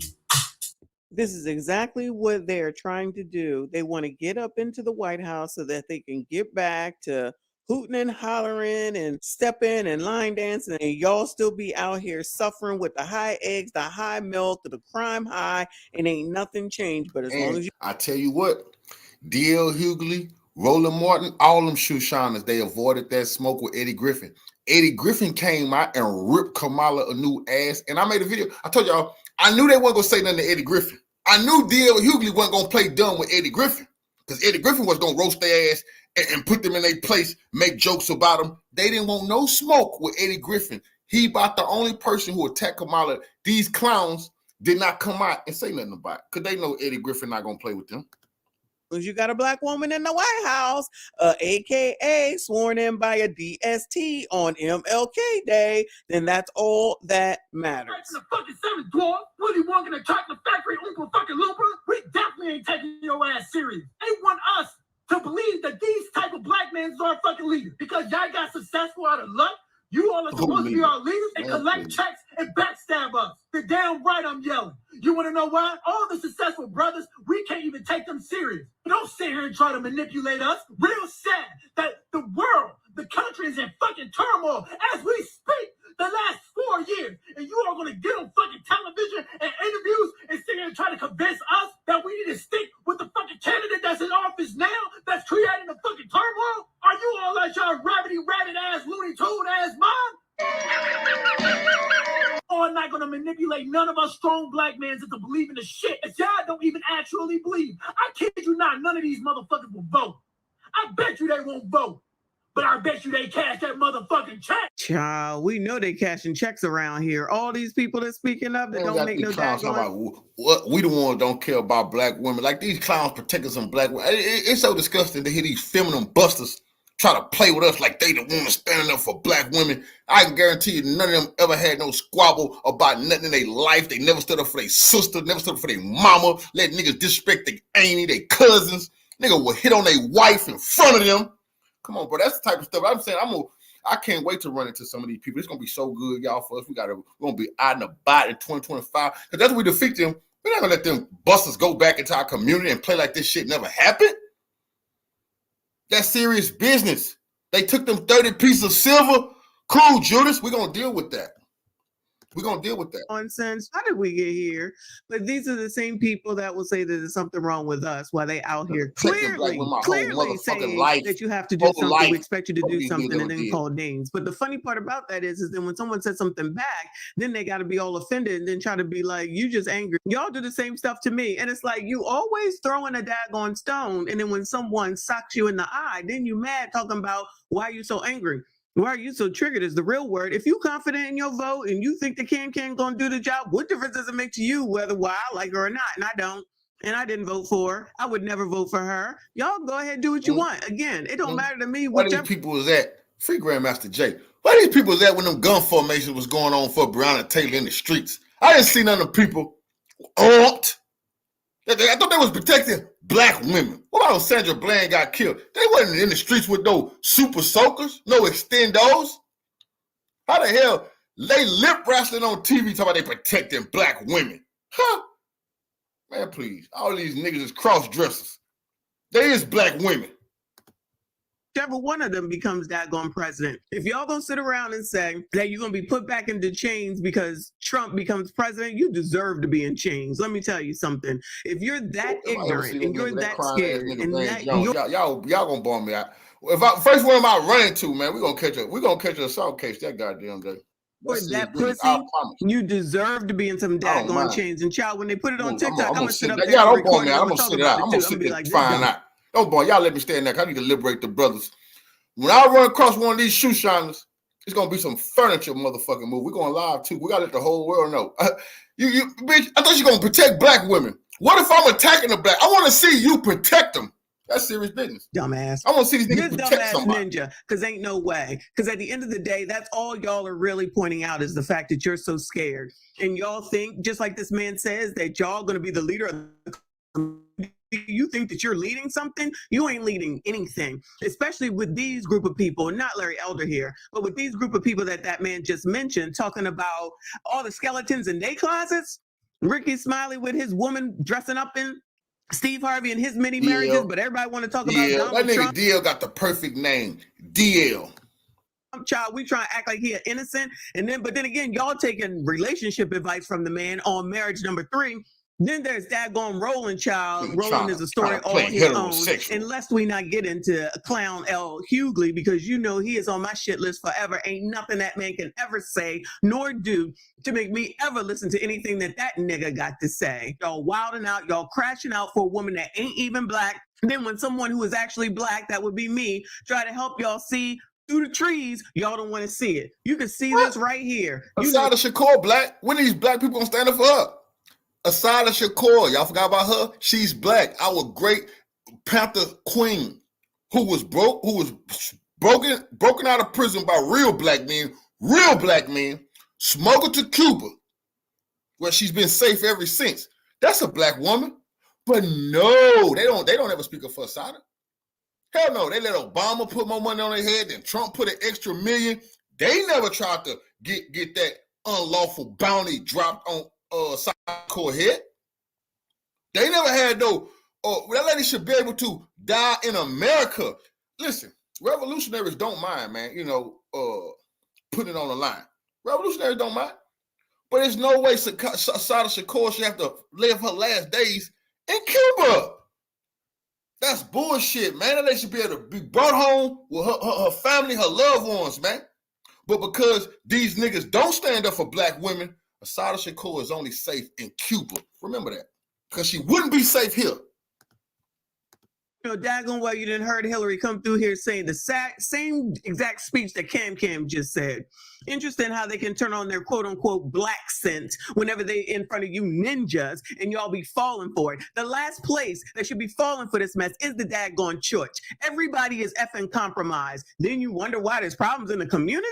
These people got rich off of us, basically, at the end of the day, and now they think they can command and demand and y'all be falling for it? Y'all gonna listen to those niggas? D.L. Hughley, the one that wouldn't even believe his own child over a man, he chose a man over his own child. He chose a man over his own child. And you going to listen to him? You going to listen to the cross-dresser for whatever the reason is. Shout out to Cat Williams for showing us all what 2024 was going to be. Y'all can't wait to see what 2025 is going to be. Y'all going to get on daggone internet talking about, oh, this is bad for black people. That whole document don't mention black people at all. It don't say black. It ain't about black, but y'all want to take everything as victim. You can't see. They never mentioned Project 2025 no more ever since the person who founded it came out for Kamala Harris. You notice they never bring that up no more? You notice they never denounced Project 2025 anymore? Ever since the person who founded it said they're for Kamala, the Democrats don't want to talk about that no more. They try to scare black people to death until the founder said, oh, I come for Kamala. See any benefit in anything, and then you want to try to drag everybody into your delusion. If you pussy, just say that's what you are. That's okay. I'll say it for you. Then this heifer right here, yes, I said that. I meant that. And y'all trying to defend her, go defend her to your mama, because ain't no way she gonna say that message she said and then turn around and get in my face and think she got shit to say to me. Not a GD thing. Y'all keep listening to people that are trying to scare you, and then listen to Cardi B, who ain't even articulate at all, who was out here. These are y'all's role models. She out here DRUGGing men, taking their money, stealing, and y'all gonna sit up here and listen to her for the second time. Allow these people to play in your face, but then you think it's something wrong with us? No, it's something wrong with y'all. All of y'all that's going along with this mess. But like I said, if she gets to be the daggone president and y'all still over here whining and complaining about the eggs is high, the milk is high, we're gonna talk about you, we're gonna laugh at your ass, and we're gonna judge. Y'all let me know what you think. Make sure you hit the like button, subscribe if you are new.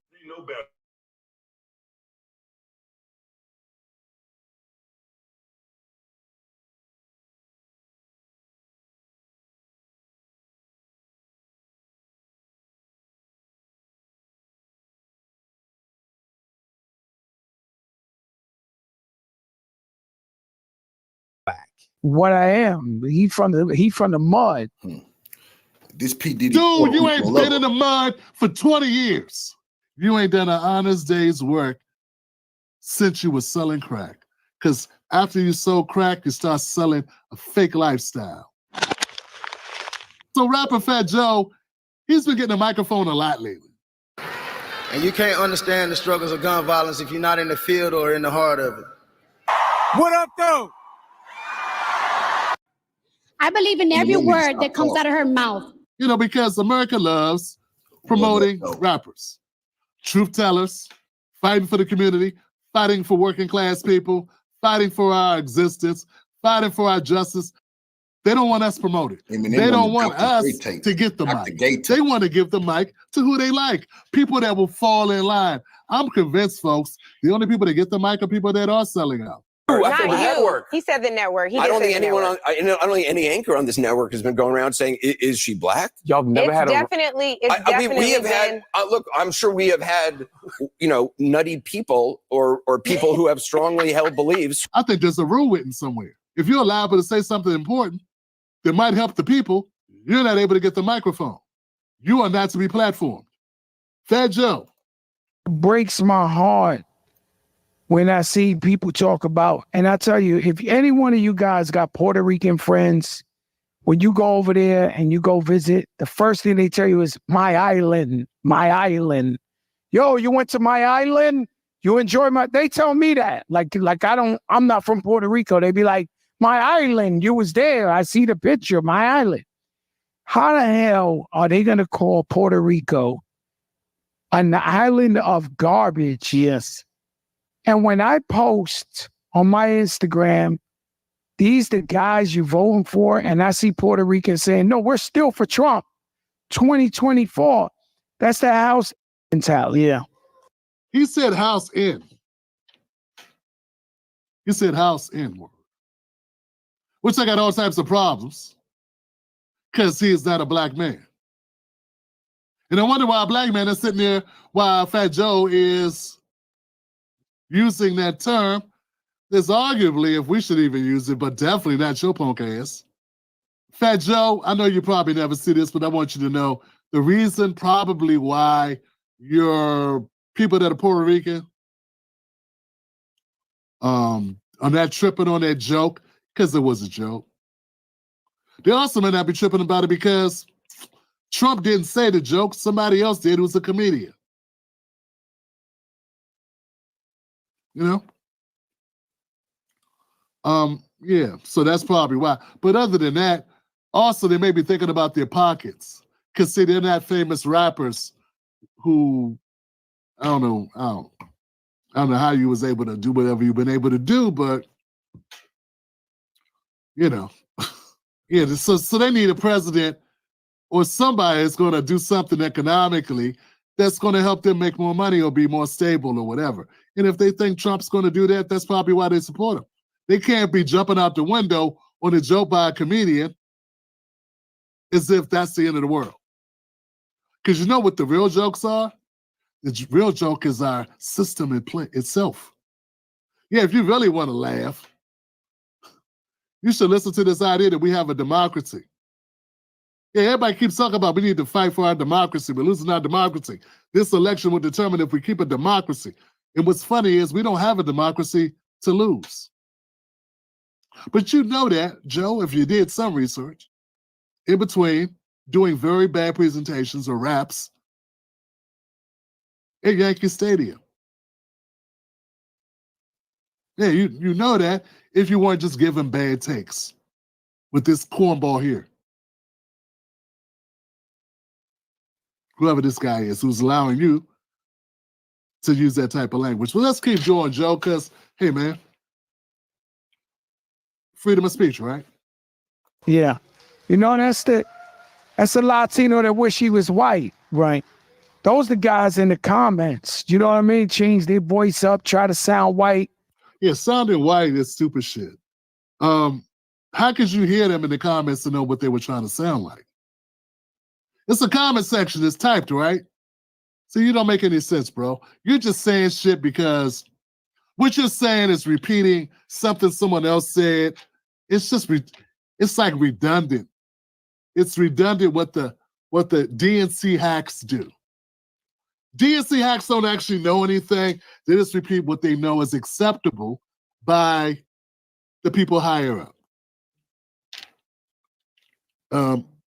I so often hear you guys say the same things, and that's when I know you're just following a script.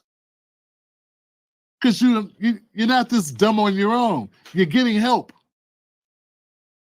You're getting help to be this ignorant. You're getting help to have such horrible talking points. It's sort of like whenever Ricky Smiley was talking, it was the same thing. Steve Harvey, Ricky Smiley, D.L. Hughley, they all say the same thing because they're all given the same talking points. Trying to fill in, those are the guys, those are guys I've been fighting my whole life. I thought you were fighting the system and trying to fight to stay out of jail. So you've been fighting people that think that Trump is better with the economy than Kamala? I don't get who you've been fighting. I thought you were fighting to sell crack, Joe Crack. I thought that's what you were fighting.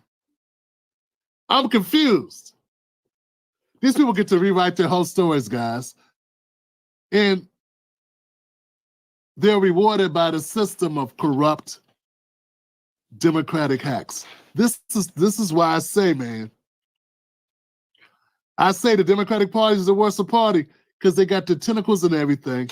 They grease the palms of anybody, and they promote the most derelict of society and put it in front of people who are impressionable, people that may be influenced by this nonsense. If you can speak well, you can speak well. Who cares? Nothing wrong with being well-spoken. But that ain't got nothing to do with what you're talking about. Just say you were kissing Kamala's ass, and we can move on with life. You don't really need a reason. You can choose Kamala for any reason. It doesn't matter. But that's not good enough. You have to fulfill your job. Your job, your assignment is to come out here and somehow make an argument for why she's better because the comedian made a joke. Because they look at me like, what I am. He from the mud. Dude, you ain't been in the mud for 20 years. You are 50 years old talking about he been in the mud. You done some mud. Yeah, you are mud. What you're doing now is muddy.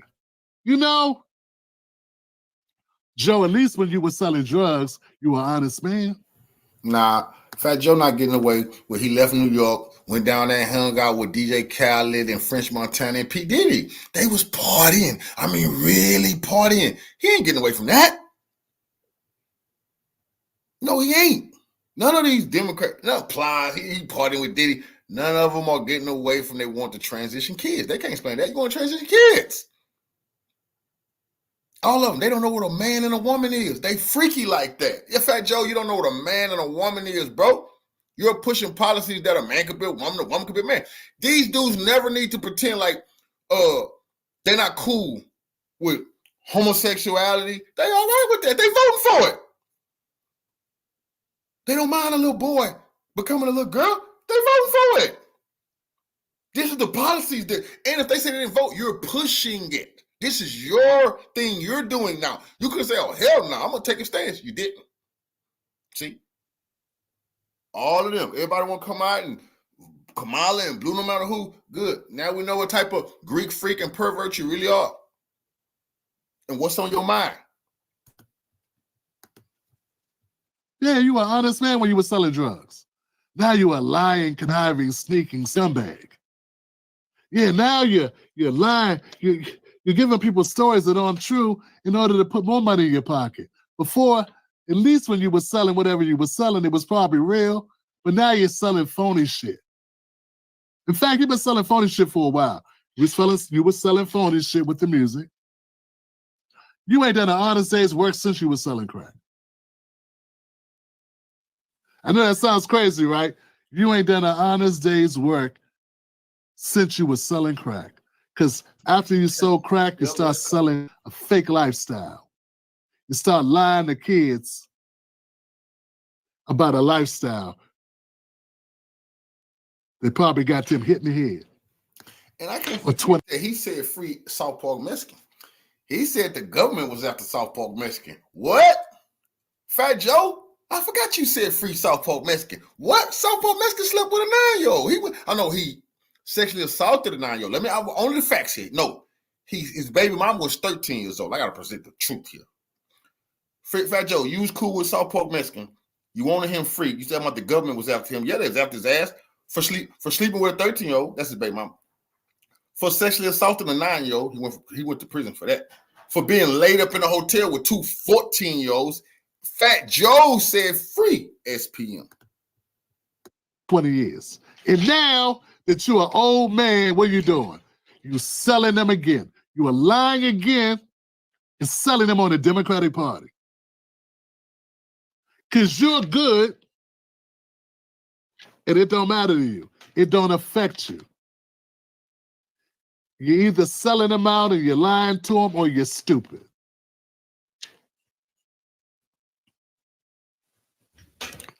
Which hand got stupid in it?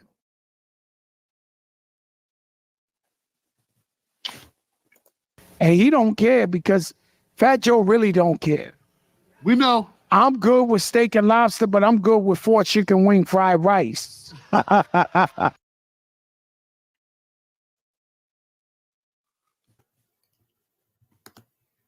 Joe, give Big Pun people that money. Why is Liza? Why she steady suing you? She won a couple of them lawsuits too.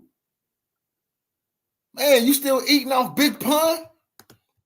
Yeah, and we know you stole his round book, Fat Joe. Ooh, your raps got better when Pun died. Man, people are blaming you for the Yankees losing.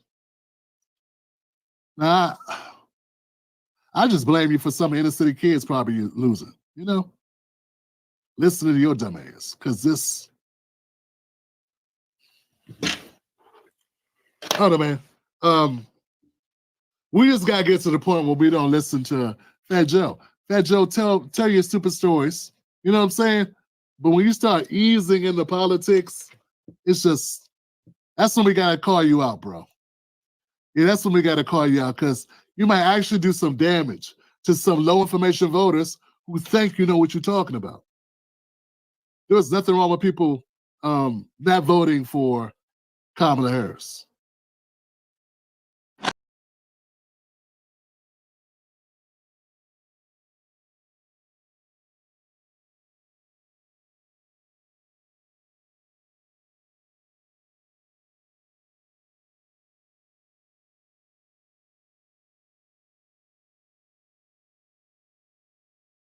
Harris, and I grew up in the church. Okay, me and Maya, we went to Oakland Church, and we sang in the choir, just 2 middle class little girls, you know. We had a lot of faith, okay, because faith is a verb. Faith is an action. Weeping may come in the night, but joy cometh in the morning. Yeah, Jesus is good. Jesus is great. Jesus is black. Yeshua, I will rule in the name of Jesus. We ain't never going back. I am a black woman, okay? And we lead with faith. It's important. What do you think of that, Dougie? Yeah, that was great, honey. Was it black enough? I don't think I'm qualified to answer that. I'm gonna try it again. Okay. I'm Kamala Harris, and I grew up in the Kamala Harris, the chameleon. You know what? Casey, I see some similarities there. That's all I'm gonna say. This woman right here, she doesn't know what she wants to be when she wakes up every single day. This video that you just seen is a wonderful depiction of how I view Kamala Harris. Seriously. I never really get anything legitimate to come out of her mouth except word salad. On top of that, we get some fake accents, some pandering, and I grew up in a middle-class family. At least she stopped saying she ain't burdened by what it's been, or something like that. But again, we have Kamala Harris depending on Hollywood to rescue her in her campaign. She has to rely on public figures music artists and things of that nature in order for her to garner a platform of attention for her rallies. Whereas Donald Trump, he can just say he's going to show up, which, by the way, he came to Atlanta a couple of different times and I missed every single time. And I'm a YouTuber who talks about him, and it pisses me off that I don't know when these things are happening until it happens. Anyhow, Cardi B, she came through to endorse Kamala Harris after she went on a rant a couple of years ago saying that she's never going to endorse a president. So there's that lie right there. But I want y'all to see this clip of the teleprompter being broke, okay? She had no idea what to do for over about a minute until somebody had, came on stage to hand her a phone. Embarrassing. 1 second, guys. 1 second.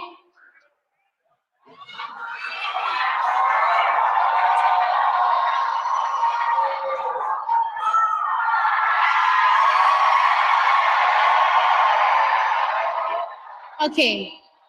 So I don't take lightly the call. Sorry, guys. I'm a little nervous. Guys.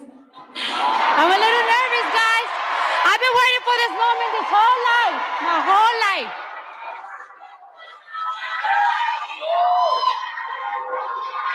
I need patience over here. Patience, where are you, girl? I need patience over here.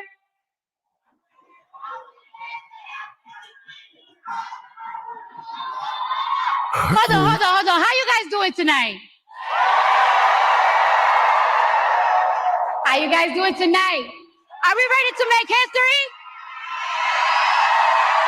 Are we ready to make history? Are we ready to change these? Well, my friends, this is why you should not take your political advice from your favorite. Didn't Cardi B date rape men and rob them? Didn't she spike they punch like P. Diddy and have her way with them, and her way was emptying their pockets? That's so true. I mean, I'm not lying, am I? Huh? Did she ever do any time for them crimes that she committed? Man, please. Why would I listen to somebody who known for date raping men and robbing them? Musicians or entertainers. First of all, if you're looking for your favorite entertainer to give you your endorse, or to give you a way to think, that's already wrong in itself. You need to be making your decisions based on you. But somebody says, not surprising. Actors can only do what they're told to do, and you see her malfunction right there. Just and with her teeth and all. And I'm glad she finally acknowledge the crowd, because I was sitting there going to myself like, is she gonna say, hey everybody, how y'all doing? Like, none of that. I mean, at least we know what we finna find out if she can read or not. I'm gonna find out. Somebody says, this tells you everything you need to know. These people are reading what somebody else wrote. Ironically, that's what I'm doing.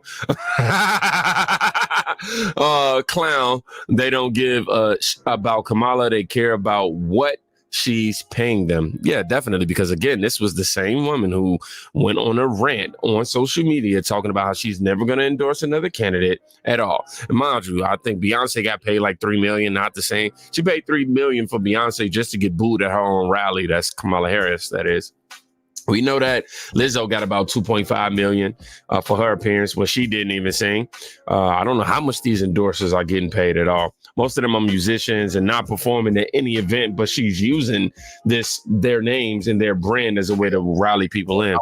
And why do they all have such strong connections to Diddy is the question we are asking. Anyhow, let's get back to this whole teleprompter situation with Cardi B before we get off track. I believe in every word that comes out of her mouth. She's passionate. She's compassionate. She shows empathy. And that she read. Why does she have a phone in her hand? You're supposed to be saying what's coming out your heart. But she's so ignorant. And I'm not in it. This is technical. She's so ignorant that they're like, fuck it. Pfft, nobody will care. Just go ahead and read what we wrote for you. That's crazy, man. And she wants to believe this is her heartfelt speech. And most of all, she is not delusional. Yeah. Kamala recognized that this country is at risk, that the economy needs to get stronger, that the cost of food and the cost of living is too high. Damn, it's even high for me. Yeah, why you didn't write that down? Why you didn't write in your speech? It's even too high for me. That's crazy. See, that was her. See, I ad-libbed. I added some extra on to what y'all gave me. This is disgusting. This is disgusting. This date raper and robber who should be locked up for her crimes that she committed against black men in America up there trying to tell us who we should vote for. I believe her when she says, under her, buying eggs and milk won't break the bank because she's gonna pass a ban on price gouging on groceries. And she told me that in my face. And she told me that in my face. That's crazy. That go to show you how stupid she really is. She actually had the nerve to say, and she told me that to my face. Oh my God, this is crazy. We in Wayne's World. Lady, why are you reading it and then you look up and she told me that. She actually told me that. She told me she was going to pass a ban on price gouging. Yeah, man. That's absolutely what communists would do. But only Mussolini would do something like that. Oh, Mussolini, the Italian dictator. He's going to tell everybody what the food prices should be in his regime. And nobody's going to do other than what Mussolini. If Trump would have said he's going to tell the people what the prices of food would be, they would absolutely say he wants to be a dictator. But Kamala and the Democrats can say they're going to put a ban on food prices. That's dictatorship. That's fascism. So she better not lie to me in my face. I mean, but you're already proving it. So forget the free market. The Democrats saying the hell with the free market. There's no more free market. The market will no longer set the price. Now, don't y'all know that's part of capitalism? Oh, we're not a capitalist society anymore? Oh, we're actually communism now. The market set the price in a capitalist society. Well, they're openly saying they done with capitalist society. Cool. I hate capitalizing on people any goddamn way. I didn't like that. But that's the way of America. See, the way of America is if you have a burger stand, then I come put my burger stand next to your burger stand and may the best man win. If your burger business go out of business, that's America. Proven to be a liar. She's already proven to be a liar. She lied to your face, Cardi B. I'm gonna just let you know. First of all, how are you, somebody who, is a human being on this earth and unburdened by what it's been? No, I'm playing. But how can you seriously sit here and think that or suggest that she's gonna be undoing everything that she was the cause of? I don't get it. I don't understand how you guys are really falling for the bait. She's over here saying, hey, I just ruined everything over here. Yeah, I can clean it up, but hey, just vote for me real quick. And then Cardi B was just ranting and raving 3 or 4 months ago about how high the food prices was, and she was sick of this administration. The Biden administration, how they was giving a lot of stuff to illegals, and they were stopping the regular New York people from having a lot of the benefits that they're supposed to have because they was giving it to illegals. And groceries going up, and she was ranting and raving, trying to sound educated in the politics. Now she's on stage going against everything she already ran and raved. You were just mad at the Biden administration about this stuff. Now you're telling me Kamala is saying she's going to fix the problem that they started. Come on. And I'll clean it up. No, I'm not going to clean it up now. Oh my gosh. Then she want to talk about her cost of living is too high. Kamala has been in charge for 4 years, and you think that she's going to get in the office as the head honcho and do something different? Man, these people, excuse me, I'm telling you, IQs these days, woo, it don't make sense. The math just ain't mathing. It just ain't mathing to me. It don't make sense. What else do we got up on here? Because I got secondhand embarrassment watching this. So in 2020, y'all remember Cardi B endorsed Biden and asked him to provide free Medicare for all, free college, and to stop black people from getting unalived. Now she's endorsing Kamala and asking her to make eggs and milk affordable, like we just discussed. Fair to say her expectations have been slightly lowered. I, of course, want free Medicare. And this is why it's important to have free Medicare, because look what's happening right now. You see why we should have been have free Medicare for a long time. I, of course, think that we need free college education. That's second. And I want black people to stop getting killed. We're going to have, if I get elected president, free college education for 4 years of college, flat out. See that that's a Democratic hustle to keep your ass poor. Free Medicare, free college education. Bitch, we don't want that free. We want to make some money. We don't mind paying. We ain't here. We want your fucking food stamps and your low public housing. See, that's their plan for blacks. You ain't gonna have squat. You ain't have no money, so everything gonna have to be free for your ass. You ain't gonna be able to afford nothing. I've never sat around and seen black people say, "What do we need free Medicare?" That's all. Yeah, if they're Democrats and they've been part of the Democratic talking point, we need free Medicare. It got the Medicare need to be free. Man, free college. We just need the free. We got to have it free. Only poor people talk like that, and they want to keep us poor, so they can tell us, "You vote for us, and we're gonna make sure you get your free Medicare, your free college. You're gonna get an extra $100 in food stamps. We're gonna make sure that you have a low-income project apartment building waiting on you." Anybody with a family less than 125 grand, you're going to get a free education. Everybody gets free education. And now, Cardi B, you are being coined as a celebrity puppet, okay? She said, and then mind you, she went on to say that she won't endorse Biden in 2024 because people got betrayed. That's what she said. And you think that Kamala being VP to him, that's, wow, okay. It's sad, man. This is really sad. She's essentially asking Kamala not to make Diddy list publicly. That's what I'm saying. Let's move on. One thing we got to learn about yin and yang. We got to learn about balance. Everybody will never have the same thing. That's not a balance. That's not a yin and yang. It's going to be people at the top and it's going to be people at the bottom. You must realize that. And they know this is true. What we should be fighting hard is not to be the people at the bottom. We'll help them. But it don't need to be us with somebody saying we will help you. But you better realize, everybody will never have everybody have the same thing. It ain't never been like that in society, and it won't never be. It won't ever be. Okay, so we have here from Say Cheese, Cardi B on why she doesn't support Trump. Quote, "He's a hustler." That's something I like. You know, I like hustlers, you know what I mean? I consider myself somebody who like to hustle. His plan is to hustle you. Let's go ahead and read this quote all the way out. We all know Trump was a hustler, still a hustler, but hustling women out of their rights to their own body is nasty work. Wow. Hustling Americans to vote for Kamala because you got a paycheck right after you said you weren't going to do it. That's what's so crazy. Because, everybody know I grew up in the church. My father's a minister. I grew up. I never once heard no preacher talking about women having a right over their bodies with a boy. Are you crazy? Well, you get banned out the church if you have an unwed baby. You know what type of scandal that is in the church? You pregnant? I remember as a child, they tried to explain to us how the choir director. I remember we had to have a big sit down. My father trying to explain to us in the house why the choir director, we was kids, was pregnant and she had no husband. That's the type of shit. My father was trying to look, you don't know. That's not right.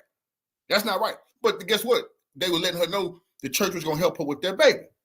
Just because some Negro ran off, you wasn't going to have no abortion. But that's how they was raising the kids to understand that's not good. Don't just not have babies. But it's also trying to teach you, whatever happened to having babies out of wedlock? I don't even hear that no more. I don't even hear you need to get married if you get a girl pregnant. That's what I was raised. They was telling us that. You knock a female up, you marry that woman. But that was the good old days. Now, no, you don't have to worry about the baby. The mama don't have to worry about the baby. No, Planned Parenthood. What a joke. Endorse nobody. Nasty work. What is also nasty work is, the whole drugging up dudes. We'll talk about that in a minute. Anyhow, I'll get back to it. My fault. We all know Trump was a hustler, but hustling women out of their rights to their own body is nasty work. Hustling Americans out of their hard-earned money by selling $500 Trump sneakers, $60 Trump Bibles, and $100,000 Trump watches is even nastier. Together, I'm so glad my mama, my RPT lady, she's been gone since 87 when I was a young man. But I'm so glad that she wasn't in this era. I probably wouldn't even be here. I want y'all to think about that. Thank you, mama. Y'all need to say thank you to y'all mama one time. I didn't grow up. I wasn't born in the era where, hey, They've been pushing Planned Parenthood on. I have 5 brothers. I got 3. Well, you know how many kids my mama had? And we was in poverty. So look, you deal with your kids. You had them, didn't you? I'm so glad my parents, they're like, oh, we ain't financially stable to be having these kids. Man, see, sometimes you don't think about the little blessing we had. Now, it's a toss-up whether or not these kids will make it in this world. He'll be hustling you out of your healthcare rights. Donald Trump talks about how much how he has concepts of a plan, but the only concept of a plan he has is a plan to hustle you. Wow. So the man is a hustler, but he's not allowed to sell no merch. Really? When did that become like bad? Like, come on, man. He's a public figure. Anyhow, he hustling us out of our money, but we willing to go spend our money on $100,000 watches without Trump name on it, $200,000 change, $500,000 cars, $17 million cribs. Come on, man. Miss me with the BS. Like, really? Really, this is the same woman. I'm going to read this first comment, just how he wrote it, too. She literally used to drug and rob men. Let's go and go to this next tab real quick. If you're wondering who Cardi B is after her ghetto speech last night for Kamala Harris, she once bragged, and it was a ghetto speech, man. I don't care what nobody say. Oh, man, you going to let the dude. Yeah, it was ghetto. You up there just... Where is oh, hold on. First of all, how y'all doing? You know what I'm saying? Anyhow, she once bragged about how she used to drug and rob men when she was a stripper. It's crazy to watch Kamala roll out countless Diddy freak off attendees in now this crazy times. This was an article from 2019. It says March 27th. In January, she became the first solo woman to win a Grammy Award for Best Platinum Rap Album. Okay. Cardi B has defended herself after a video resurfaced of her saying she drugged and robbed men who wanted to have intercourse with her while she worked as a stripper before finding fame. Then we got this Diddy list photo right here that's popping up everywhere. What does this say right here? Very Diddy's customers want. Very Diddy's customer wants more. I haven't really done this in a long time because I'll be so busy. But I'm not gonna read this. But I just want to know. I want to let you know something. You're going to time out because I want you to stay. I'm not gonna block you from the channel, but you won't be transitioning into kids. You hear me? Do you hear me? You won't be turning little boys into little girls and little girls and little boys as long as we still breathing. Do you understand me? Huh? You won't be sitting here pushing your perverse ways on our people too much longer. Do you hear me? Come and hit a spa and see exactly what the temperature is. You see the temperature. It's boiling. But I tell you this, you little Greek freak, you thinking real soon no one will look at you as a pervert. You'll be able to do all your little sexual deviant shit legally here in America. Don't you wish it was now? We standing in the way. But I'm so glad. You see, I knew it was spies in the audience, y'all. This the place to eavesdrop and see where the community is moving. You going to jail soon, you pervert. I bet you got some child porn on your goddamn laptop. I know you probably do. Where my hackers at? Who is it? Find out where this person at. We make a citizen's arrest of this pervert.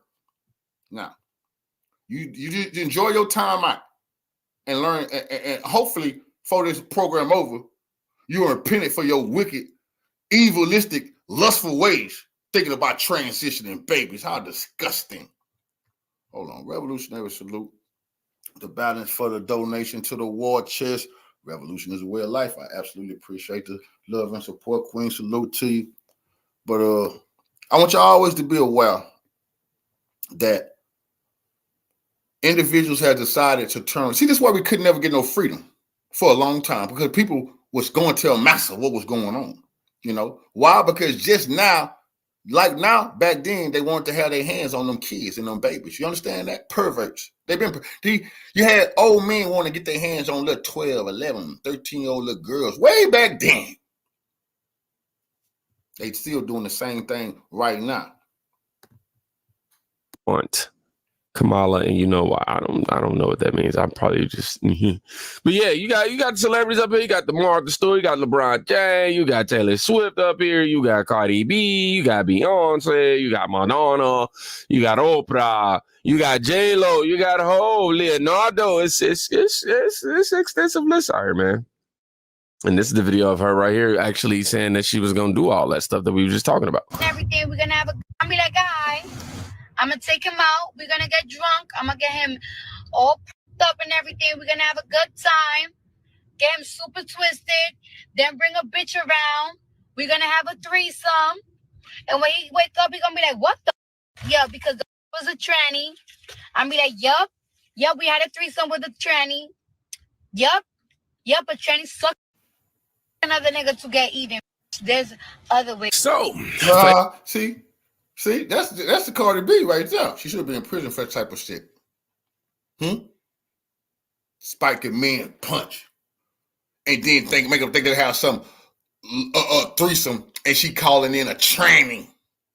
Huh? That can get you killed. I don't know if that can get you killed.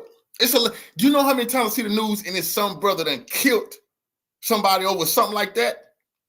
Here, Cardi B. You see, all the Democrats, that's our idol. What that person in the audience, we just putting time out. You still here? Huh? You see, you like that type of shit. You don't, it's not nothing bad. You love to wake up with a little surprise in your woman's underpants, don't you? For everybody to be Trump be paying y'all to be supporting him and y'all getting paid conservative just to say this and say the blah, blah, blah, blah, blah, blah, blah. No, that's not the case. But quite literally is the case for Kamala supporters. Literally. I need you guys to know that when you see celebrities, influencers, musicians, whoever promoting Kamala Harris, it's because they're paid. And I know because they've approached me 3 times now. They always come in with the same offer. We want you to promote Kamala. We want you to say these talking points. And then I see a celebrity like Chriselle from Selling Sunset with a copy paste of that exact She into some crazy shit. Now remember, it just came out, Offset, they arguing. And she put out there before the world that she was sleeping with the NFL football player, Stephon Diggs, who was for the Texans, while she was pregnant. You know? I know some niggas that choke you to death for admitting that to him. She playing with fire. She admitted to it and ruined it. Offset, I slept with while I was pregnant. Okay, I said that to say this. Stephon Diggs, the same week that she said that about Stephon Diggs, a man came out and said that Stephon Diggs spiked his punch like P. Diddy and tried to take his butt. Stephon Diggs tried to take his butt. And then the man didn't want to give up his butt to Stephon Diggs. So Stephon Diggs, the dude showed the tape, had his brother and them jump the man, beat him up since he didn't want to give up no butt. I said that to say this. I wonder what her and Stephon Diggs was really doing. Did they have a tranny in that room too? Goddamn right. And why I say that? Because Stephon Diggs like meat. Huh? Cardi B probably served her. See, Cardi B, she probably the fixer. She get you in the room with some, don't worry, it's going to look like a woman, but it's what you really like. And then she posts, vote, looking like super hot in a picture, but nobody puts paid post underneath these. It's propaganda. I don't know how it's not considered illegal to do that when it's the election. When any other time, if we're not making it obvious that we're promoting something we're paid to promote, we could get in trouble. The last offer I got from Kamala Harris's team was $25,000, I believe, for just a couple stories on my Instagram. And I had some other really big offers, and I decided to not take any of them. With a few days left of the election, I just couldn't think to myself, we are this close to having a healthy America, to getting us out of this freaking pharmaceutical haze that we've been in, to get us like healthy food again, to get the pesticides off of our food. These are things we could fix in my lifetime. I couldn't do it. I couldn't take the money. It felt like blood money. Trump just say he finna take the floor. He said on day one, I seen RFK Jr. posted that on day one, Trump will demand that fluoride stop getting put in our water. Day one. That's so good. Fluoride is dumbing us down. It absolutely dumb you down. It causes cancer. It's poisonous to our bodies. And Trump said, hey, We ain't doing that no more to the American people. Fuck with RFK Jr. Everything that he's saying is correct. It's right. And as someone who went through the medical system and spent years of my life disabled when I probably didn't need to if I had proper care, I can't stand by and let other people suffer. I couldn't do it. You know, somebody pointed out Trump has been picking up the black male votes, while Kamala has been picking up the black male vote. See the difference?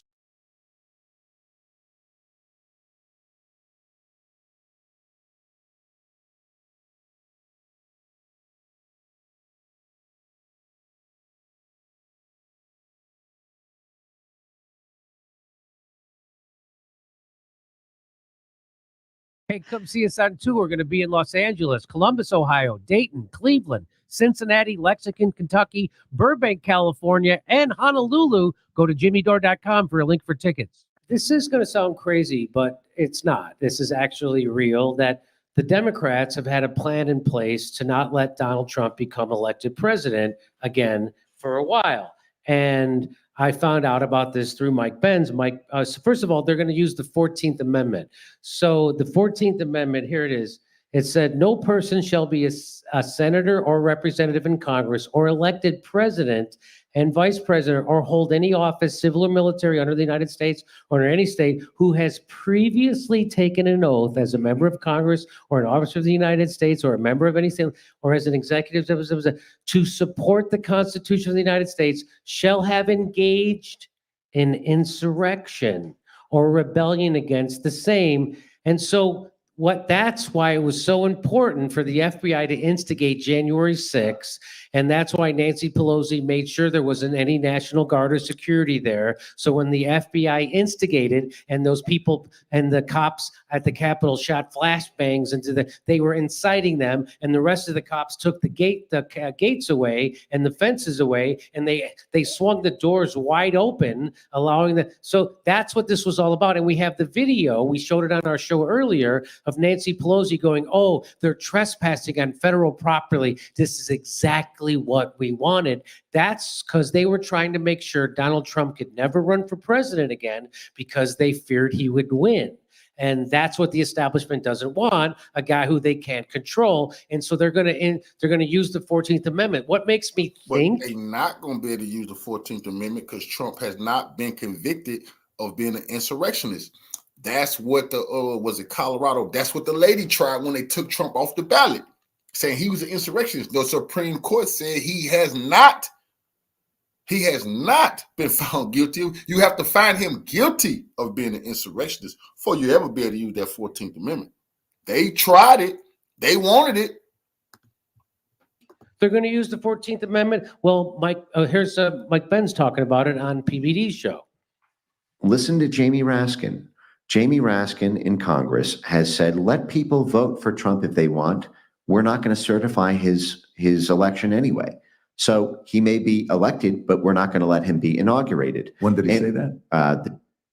So here he is saying it. When did he say it? Here he is saying it, that they're going to use the 14th Amendment, and it doesn't matter if Trump wins the election. They're not going to certify it because they're going to invoke that clause from the 14th Amendment saying Trump incited an insurrection. Here he is saying it. It's going to be up to us on January 6, 2025 to tell the rampaging Trump mobs that he's disqualified. And then we need bodyguards for everybody in civil war conditions, all because the 9 justices, not all of them. Now you see why the U.S., they just made it a law that the U.S. military can use, for the first time ever, they can absolutely use they can use live fire on American citizens.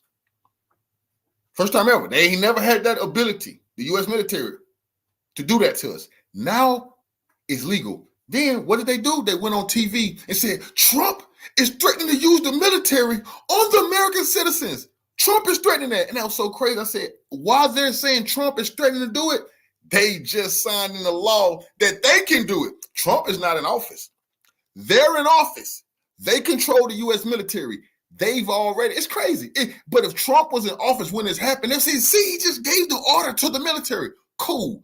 Joe Biden, Kamala Harris, y'all in office. Y'all just gave the military the order to attack U.S. citizens. I keep telling you, Everything they say Trump is going to do or trying to do, they're doing it, and they trying to do it. But these justices who have not many cases to look at every year, not that much work to do, a huge staff, great protection, simply do not want to do their job and interpret what the great 14th Amendment means. And I'm glad that Sherilyn's creating her new center. So if you listen to what he says, up to us on January 6th, 2025, to tell the rampaging Trump mobs that he's disqualified. And then we need bodyguards for everybody in Civil War conditions, all because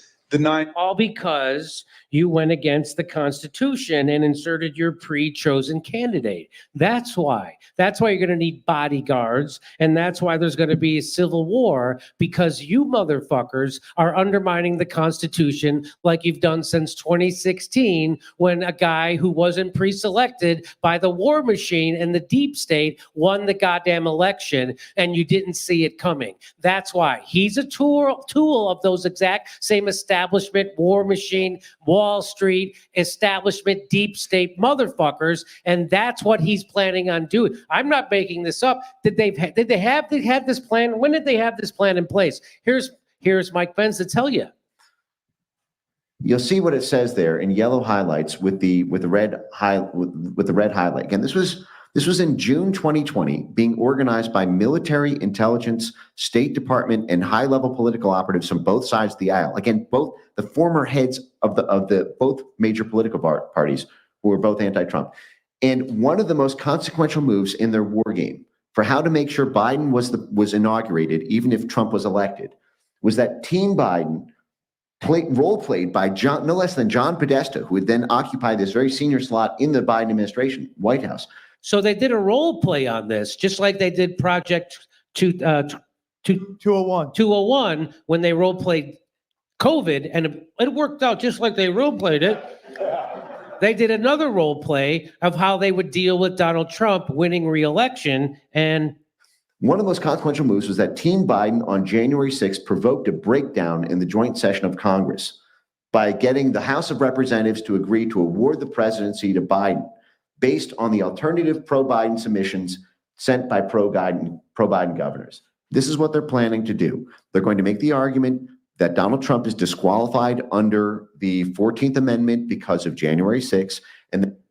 And then they're going to reinstall. So back then it was Joe Biden. This time it's going to be Kamala Harris. This is exactly what I've been telling people when they ask me, who do you think is going to win the election? And I, just like my friend Russell Doppler says, if Donald Trump is allowed to be inaugurated as president, I have to rethink everything I've thought about the deep state, because they're going to do shit like this, shit you didn't see coming. January 6th, nobody saw coming, that they would try to instigate something like that so they could do something like this. And believe me, they're thinking about other stuff as we live and breathe right now. They're thinking about other ways to do this, if not blatantly outright flipping votes, which is what every video I've seen shows. There's no video that shows they're flipping votes for Donald Trump. It's always the other way. Let me throw it to my panel. What do you have to say? I mean, Jamie Raskin says it right out in open. He blurts it right out. He's not trying to hide it. He's got Mike Benz has the document. What do you all have to say? Well, it's like the late Norm Macdonald's great tweet about an insurrection so deadly that they stayed between the velvet ropes as they were walking through, right? That's called the invite-em-in insurrection. Yeah. The invite-em-in insurrection. Dude, this has all been about pressure from above, pressure from below. They want martial law, so they're trying to just wind us up so badly. You hear them. Oh, we're gonna have civil war situation. That's what they want, so they can just throw out the Constitution, and whenever they seize power, they never give it back. I think Governor Newsom still has COVID power. When do we end that? That's what they want. They want to throw out the Constitution and install continuance of government. Okay, so yeah, Jamie wants to talk about that we're going to have a civil war. God forbid the Democrats provide any kind of policy that's going to gain my vote. Yeah, 100%. You think he just wants a civil war because he wants one of those hats to cover his repulsive-looking hair? By the way, yeah. He looks like, I don't know if you watch Always Sunny, but he looks like when Frank Reynolds went to a mortician to do his makeup to not look like a kid diddler. Hey, come see us on tour. We're going to be in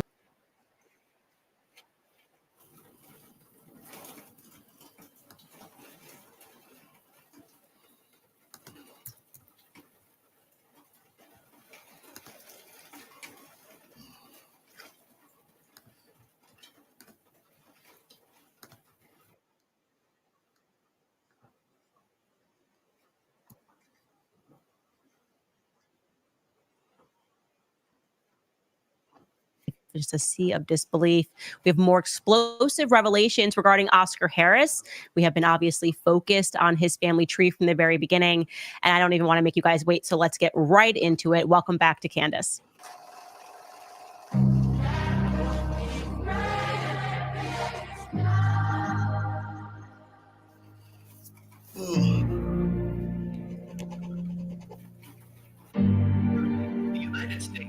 All right, guys, Donald Harris, he has always been problematic, and so has his father.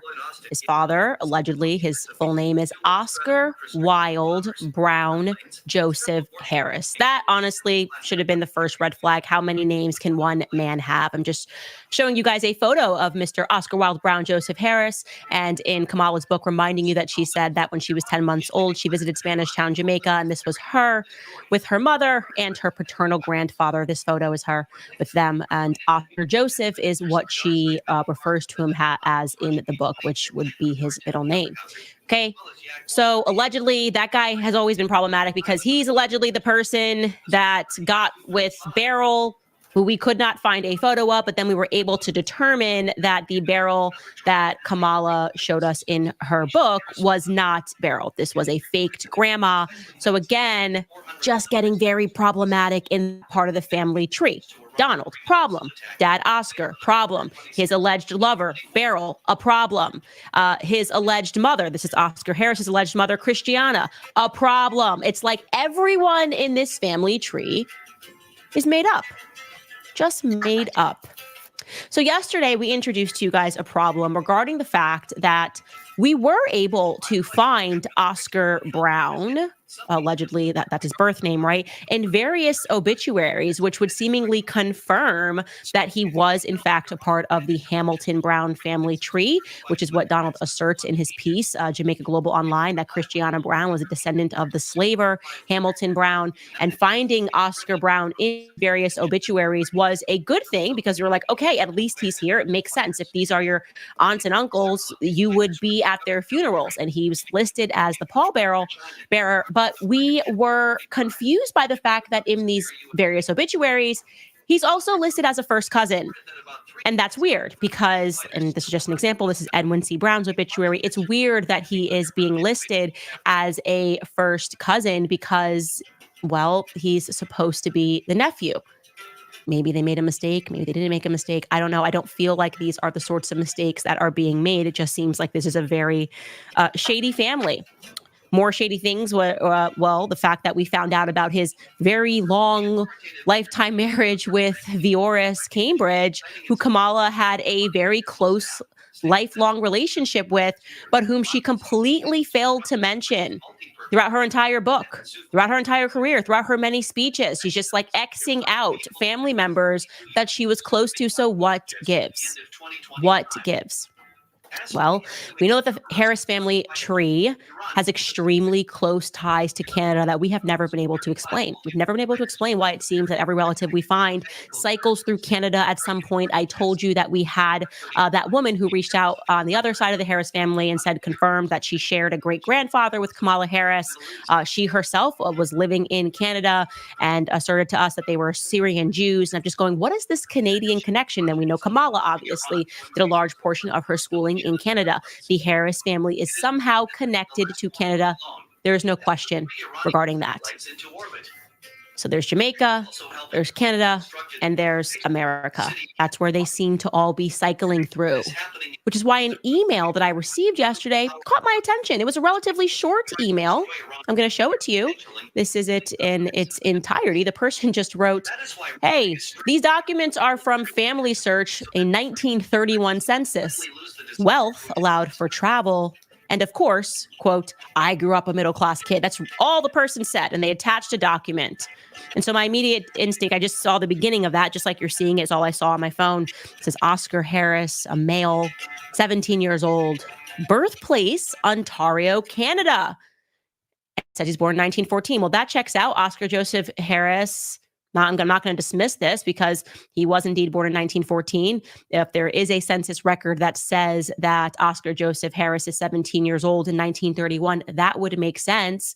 And look, there could be more Oscar Joseph Harrises. That's not something that I'm closing my mind to, but I'm just noting that actually in all of our research, truly, this would be the first time that I've seen his last name in his youth. Okay, because we just keep seeing Brown. He was Oscar Brown, Oscar Brown, Oscar Brown, pallbearer, Oscar Brown, Oscar Brown, Oscar Brown. And then magically at some point, we're supposed to believe that he just became Oscar Joseph Harris. What's even more odd is that he was Oscar Wilde Brown. So I'm going in my mind, I'm like, I can't even remember, we've looked at so many documents. Have we even seen a birth certificate for Oscar Wilde Brown Joseph Harris? So I texted my producer last night asking that question. I'm like, hey, did we ever get a birth certificate for Oscar Harris? And he says, yeah, we did. And he sends me one, which we've shown on the show, and it's from St. Anne, Jamaica. But this birth certificate is for Oscar Wilde Brown. Okay. You see that it's signed by a Lydia Brown, and it's in 1914. It says it's in the 5th of April, 1914 in Orange Hill, St. Anne. That's the correct area. And it's Oscar Wilde Brown. So I text him back and I'm like, when did this guy become Joseph Harris? Is that like a weird thing? And shockingly, we missed this, probably because we've been looking at way too many documents. But apparently he took on that name when he was 36 years old. And then he went back to the registrar's office and he had them manually update his birth certificate to reflect that change in 1950. This is the close-up. It says Oscar Joseph Harris. They just put that under a baptismal name. He's just going to decide that on this day and on December 12th of 1950, at the ripe age of 36, that he's now Oscar Joseph Harris, whole new name. Let me tell you something. I'm a Christian. That's not how baptisms work. You don't get to just pick a whole new last name and a whole new entire name simply because you get baptized. And least of all, would you expect somebody to do that who is male, and somebody to do that who is male at the age of 36, who's had their entire life under a different name, Oscar Wilde Brown. So what is this? I'm going, what is this? Is it possible? And now I'm taking you guys through my thoughts, okay? I'm taking you guys through my thoughts. I'm going, is it possible that Oscar Wilde Brown was this person who existed and lived in Jamaica, okay, who was in fact the first cousin of Edwin Harris and of Mabel Harris, and who was the pallbearer in his early 20s when his first cousins died? Is it plausible that that is a real person? And then this Oscar Harris guy maybe finds out this guy dies and decides to just like take on his life. It's just like, find me an Oscar who like lived and died, who was born in 1914. And the reason my mind is going here, and I'll be honest, that's conspiracy land, is because we've never been able to locate Donald Harris's birth certificate. But we very oddly did find a Donald Harris who lived and died, who was born allegedly the same year in the same place in Jamaica in 1938, a Donald Jasper Harris who died 2 years later. So we found one and we haven't been able to find this one. Like, is this a case where you're just kind of taking lives? That's crazy. That's crazy. So I said, let's just take this one step at a time. This doesn't confirm anything, but it is highly suspicious. I don't know anybody who just changes their entire first and last name, middle name and last name, as if they got married when they simply got baptized. And by the way, in speaking with his direct family members, so I ran this question by them, they're like, no, he never changed his name. He was always Oscar Harris. So I'm going, what do you mean he was always Oscar Harris? And then I give them the document and I'm like, no, he wasn't. He wasn't always Oscar Harris. And now they're starting to go, what do I actually know about this very close family member of mine who was born before me? Okay. So when even the family members are going, what is this document? What do you mean he just changed his name to Oscar Harris in 1951 at the age of 36? This, of course, breeds more questions. So I say, let's slow down. Let's slow down. Let's not get ahead of ourselves. In fact, I'm already way ahead of myself. And I'm going, pull it back, Candace, pull it back, okay? So I go, let's just focus on this Canadian document. Let's look at this Canadian document in its entirety. And I'm going to show you this document, okay? And it is a census, and it is indeed from 1931, and it is from British Columbia. Specifically, it is from Nova Scotia. And you can see highlighted there in yellow, you have Oscar listed in the household, and you might not be able to see this. It might be a little too far for you to see. Oh, actually, just kidding. I have a great editor who decided to zoom in on it. But the patriarch of the household, who's listed as the head, is what appears to me to be Daniel Harris. Now, that could be a G, that could be an L. On this website, it has it listed as Daniel C. Harris. Okay. And also, what's remarkably interesting about this Daniel C. Harris, I'm just going, let me just debunk this. It's easy. Let me find this Oscar Harris, this Daniel Harris, and find this family and find a picture and go, oh, no, this is another one who lived in Canada, had nothing to do with anything. You know, who's just trying to feed his family before World War II. And curiously enough, in the professional column, he's listed as a master mariner. Now, for those of you who are like me, not that interested in ship vessels, not that interested in learning about the maritime order, not that interested at all in what happens out at sea. Sorry, I hate to be a stereotype here and be a woman. I did have to look this up. I said, what is a master mariner? Maybe there are some fellas out there who don't know this either, but men tend to like all that stuff. The definition in the Royal Navy, the British Royal Navy, the master was the person that was in charge of the ship and the mariners during the Middle Ages. The master was appointed by the Council of the Marine and was responsible for sailing the ship as directed by the captain. The captain was responsible for fighting the ship when engaged by an enemy. But a master mariner is a professional seafarer who is qualified to command any ship of any size and in any part of the world. So you're like the top dog. You are just like the top G of the waters. Okay. That's just what they're responsible for, all sorts of things of the ship: navigation, planning, safety, administrative tasks, personnel, you name it. And they could just throw you on any type of ship and you just know what to do. Okay. And it takes a lot to get to that classification. So I'm like, well, that's great, because we know that the Brits kept very good records. Of course, now we're talking about the British Royal Navy. He's a master mariner. We're going to find this guy in 3 seconds. But we couldn't find this guy. Not in 3 seconds, not in 4 seconds, not in 5 seconds, not in 12 hours. Okay. I've been looking for this Daniel Harris, who should be very easy to locate because we know what year he purports that he is a master mariner. Just couldn't find him at all. Okay. We were able, however, and I'm talking about finding him in like documents, British Royal Navy documents. We were able, however, to identify 2 potential individuals who would match this description. Again, a master mariner in Nova Scotia at this exact time, a part of the British Royal Navy. We found one website and we found a man that was listed as one of the United Kingdom's honorable company of master mariner website. There's a whole website dedicated to the Honorable Company of Master Mariners. And the majority of the website, I'm only showing you a glimpse, by the way, every Duke, Prince Charles, every single one of them is on this. If you keep scrolling down, you find King Philip. It's like crazy. But the only one that we could find that had the last name Harris doesn't have a picture. And there's only like 5 people on this website. It's a very small club. It doesn't have a picture. And we have Deputy Master Captain J.W. Harris, R&R extra master. I mean, he's just like the master to the extreme. And yet there's no photo available of him on this website or anywhere else. Okay. Or anywhere else. He's in the small club, a small club with kings and dukes and princes.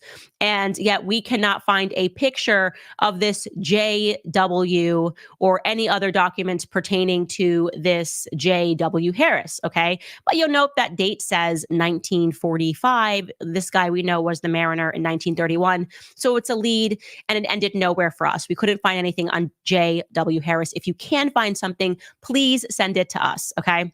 So then we said, okay, let's just look for a list of all master mariners in Canada, because again, it's a pretty small club. Like, we don't have to crawl through a ton of indexes and go through thousands of pages. It's a very small club of people who have achieved master mariner status, particularly in Nova Scotia. And we were able to find one person on this very short list who fit the description in terms of the time that he was a master mariner. We learned from a document that this guy retired in 1937. So he was a master mariner through 1931. But this guy's name is neither Daniel C. Harris or J.W. Harris. It's Charles Israel Harris. Okay. And we're able to find Charles Israel Harris easily on an Ancestry website. Okay, we find him, we pull him up. It's like, this is his wife. His wife's name is Paquita Harris. I'm like, oh, Paquita, like what? Maybe Paquita is Cuban. What do we know about Paquita? Paquita, Oscar looks like he's got a little bit of color. Is he Cuban? Or am I about to find out that Oscar Harris is Cuban? Kamala's Cuban. She's potentially more Marxist than we could ever imagine. Is she like Fidel Castro's daughter? I don't know. I'm all over the place. I'm going crazy. But then it was weird because no matter how many times we looked for Charles Israel Harris, and this was when we started going, okay, let's start looking through newspapers and crawling through, we couldn't get a hit on this guy. And yet it says he has all these kids. The last child died in 1992. None of these children, we can't find them in obituaries. And out of 6 of the children that he and Miss Paquita Harris had, none of those kids had grandchildren. So the line just dies very quickly. It's all getting very weird, okay? It's very weird. But again, we're just starting the search. We've been starting the search since like last night to now. So it's not thorough enough for us to conclude conclusively that they did not have any grandchildren. Perhaps they did. We just weren't able to locate them. And so I'm going, okay, what am I missing here? Let me just look up Charles Harris. I'm going to look up every single hit like a psycho and see if I can find a Charles Harris hit. Forget the Israel in Nova Scotia. Give me something, Canada. And by golly, I get a hit for a man that died when he was 101 years old, and it is our guy. Except his middle name is now not Israel. It's not Israel. I don't know what happened. He changed his name, and his middle name is Isador. Here's the obituary for Charles Isador Harris. Man, this guy lived a long life. It says, there you have it, a mariner dies at 101. And they try to act like the Harris come from a black man. That man ain't black. It says a retired mariner who arrived in Victoria by schooner around Cape Horn died Monday at 101, like the age, 101 years old. Captain Charles Isador Harris, don't know what happened to his middle name Israel, lived with his daughter Margaret at 1770 Lansdowne Road. He is survived by 4 sons. You do know what happened to his name Israel. She just letting everybody know he did what all the rest of them do. Drop that name. They don't want people to be on their trail. Just get a name that sounds less Jewish. His daughter and 4 grandchildren. So it's saying he has grandchildren. We can't locate these people. He was born in, I'm sorry, Canadians that might say Cabarrus or Gabarus Bay in Cape Breton Island. And by his late teens, he had been a sailor, a mate, and held a temporary master's certificate. Captain Harris was 22 when he came to Victoria from Nova Scotia, sailing on the schooner Sapphire around the Horn. The trip took 8 months from June 6, 1887 to February 14, 1888. Settling in Victoria, he married Paquita Cox, the daughter of Captain Graham Cox, the owner of the Sapphire and 2 other vessels. Captain Harris served on 2 sealing schooners. I think they meant to write sailing. Maybe it's sealing schooners. The Maybelle and the Mary Turner. For some time, he captained the salvage tug Salver and then became the BC Coast pilot. In 1926, he piloted the Hood, the largest British battleship afloat into Victoria. For his pilot work, Captain Harris received a citation from the Royal Navy. He retired in 1937. So this is our guy. During his sailing years, Captain Harris learned to speak Japanese, Greek, French, Spanish, and Chinook. In 1965, he celebrated the 75th anniversary of his initiation in the Vancouver Lodge number 2 AF and AM at a special ceremony. Oh my gosh, this guy was a Freemason. Okay. This can't just be every time. What was a special ceremony that you were doing when you were 75, Charles Isador, maybe Israel? Did you get baptized too, Charles? Did you get baptized when you were 36 and you took on a whole new middle name away from Charles Israel, which is what your maritime records reflect? Your maritime records say Charles Israel. Now you're dead. You're Charles Isador. How many times can we change our name? Guys, he's not the only one who changed his name. Because so did Paquita, the woman that I thought was Cuban. Her name, we were actually able to come across his marriage record to her, and her name is actually Rebecca. Rebecca at some point became Paquita. Charles Israel at some point became Charles Isadora. Oscar Harris at some point became Oscar Wilde Brown, or Oscar Wilde Brown became Oscar Harris. Ladies and gentlemen, I don't know what is going on. This is the marriage certificate. I cannot make this up. He got married to Rebecca Cox. Not Bakita. Who is Bakita? And you guys are wondering why Kamala Harris just puts on all of these different personalities. Look at this family tree, potentially. By the way, we still have to be able to confirm whether or not this could not be David C. Harris. Maybe there's another David C. Harris. But every time I look up a Harris, it just seems like the Harrises out there just change their names all the time. Maybe you're watching this and you're a Harris and you're completely unrelated. Have you changed your name? Because I find that to be problematic. I just cannot. I cannot with this. And you know what it makes me think of? Because we're still obviously needing to investigate this, and we may not be able to find Daniel C. Harris, but I'm telling you, there's not a lot of master maritime people, and we can only find these two. We can only find Charles Israel or Charles Isidore, Vaquita, Bonita, Spanishita. I don't know what's going on, but now I understand why Kamala just be out here, like, just putting on different personalities. I get it. I finally get it, where her personality potentially comes from. But you know what this makes you think of? There used to be, not used to be, I guess there are people that subscribe to this, and I don't even want to call it a conspiracy theory. It's a theory, okay? It's a theory that's out there that I've never explored. That's better than calling it a conspiracy theory because I don't know. But people believe that there are these bloodlines, like these ancient royal bloodlines, and that people that are from these bloodlines are always the people that are elected into positions of power, and that it is because of our own ignorance about genealogy that we don't realize that power keeps being handed to the exact same families. That was kind of the thought process that I had as I was looking at this, and suddenly I'm like looking at royal British naval intelligence Freemasonry. I'm going, how? I was just trying to prove that she was a little Irish for Janet Jackson. How did we get here? Crazy. I'm so scared. It's so spooky. We're gonna have to leave you on that note. If you guys are good at researching, jump into this. Look up Daniel C. Harris, Daniel I. Harris, Daniel J. Harris. Maybe he took on a different name, but I am telling you, master maritime people, there just aren't a lot of them. So I hope that you guys are able to come across some documents that may help us as we continue this search. All right, guys, if you want to have a deeper prayer life and you don't know where to start, I totally get that. And so does Hallow, which is why I'm excited to tell you about Hallow's new prayer challenge, How to Pray. Hallow's new prayer challenge will take virus. Take a listen to JD Vance and Joe Rogan discussing that. It really does behave like a religion, but it's a religion without like a good doctrine. Yes. It's a religion that hasn't been thought out by wise people. That's right. Where they haven't come up with these different, like the 10 Commandments or different pathways to forgiveness. There's nothing. So it's this thing that behaves like a religion, but it's not really well thought out, and it's very illogical.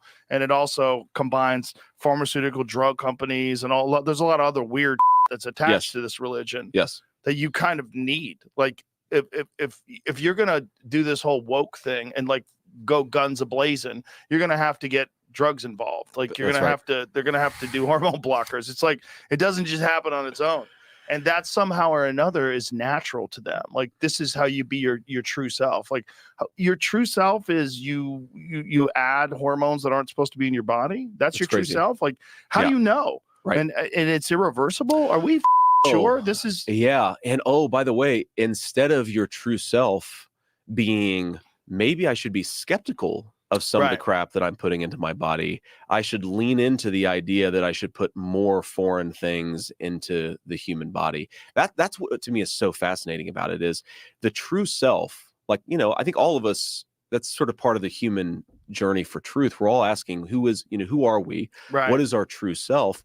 And maybe we should be asking ourselves, this is sort of more of a Bobby Kennedy point, but why are we putting all this weird crap into our food, into our water? Maybe we should be a little bit more skeptical, like my body is a temple, rather than I'm going to welcome even more pharmaceutical intervention into the human body. It's very interesting how some religions view the body as a temple and some religions almost invite the pollution. I think the woke thing is inviting the pollution. Yeah, well, I mean, simply stated, it's so empowering to hear people finally speaking about big pharma just so freely and so openly. It was such a taboo when I was saying, when I first got started in politics, that I was anti-vax and I didn't support vaccines and I knew I was never going to vaccinate my children. And now it's just not taboo at all, because you see it's being discussed mainstream in a way like it has never been discussed before. I mean, you were just rendered an anathema if you had a different opinion and didn't like worship the altar of scientism and Dr. Fauci. But what they're really describing and what they're getting at here, and it's funny as we talk about ancient bloodlines, and and people not knowing their ancestry and now realizing how important ancestry is. Because if you had sort of an evil family, it's been around forever, and they keep their bloodline intact while they're moving everybody else around, and you don't know where you come from or why you're in this country or who's moved around, and you've got open borders, it gives them a lot of power because you can't even trace them back to the beginning of time. What's the beginning of time? The Bible, right? What are they actually minting? The Church of Satan. What are they fighting against? The natural order, otherwise known as the Church of God. They're fighting against the Bible every regard. And that's why I say it's so important, even if you don't deem yourself to be religious, man, get into the Bible, because that's your story. So like, do you care about ancestry? Like, there you go. Are you enjoying this series? Do you care about ancestry? Are you finding it interesting? Are you starting to wonder, like, maybe the Bible's telling the truth, and there are these tribes, of people who were Canaanites and people that were evil and who practiced pedophilia and child sacrifice. Like, maybe the Bible is that, and those same people have worked really hard to get the Bible removed from the classroom and have worked really hard to make sure that you were an atheist that wouldn't go to church or believe in God. Yeah, giving you a little nudge here, guys. If you anything, read the Bible as if it's a historical document, and you might start realizing some things. And yes, it is just a complete inversion of the natural order. They want the unnatural order. They want people to hate their bodies. They don't want men and women to come together. They want men to think that they can be women, women to think that they can be men. And we are seeing so many people sacrifice their lives on the altar of this satanic church. So it's refreshing to hear them talk about that.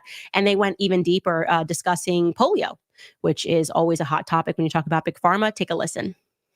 That's So a good then we Alex pulled up Jones impersonation. an AP article that shows that they had to stop giving these kids in Africa this polio vaccine because it was actually giving them polio.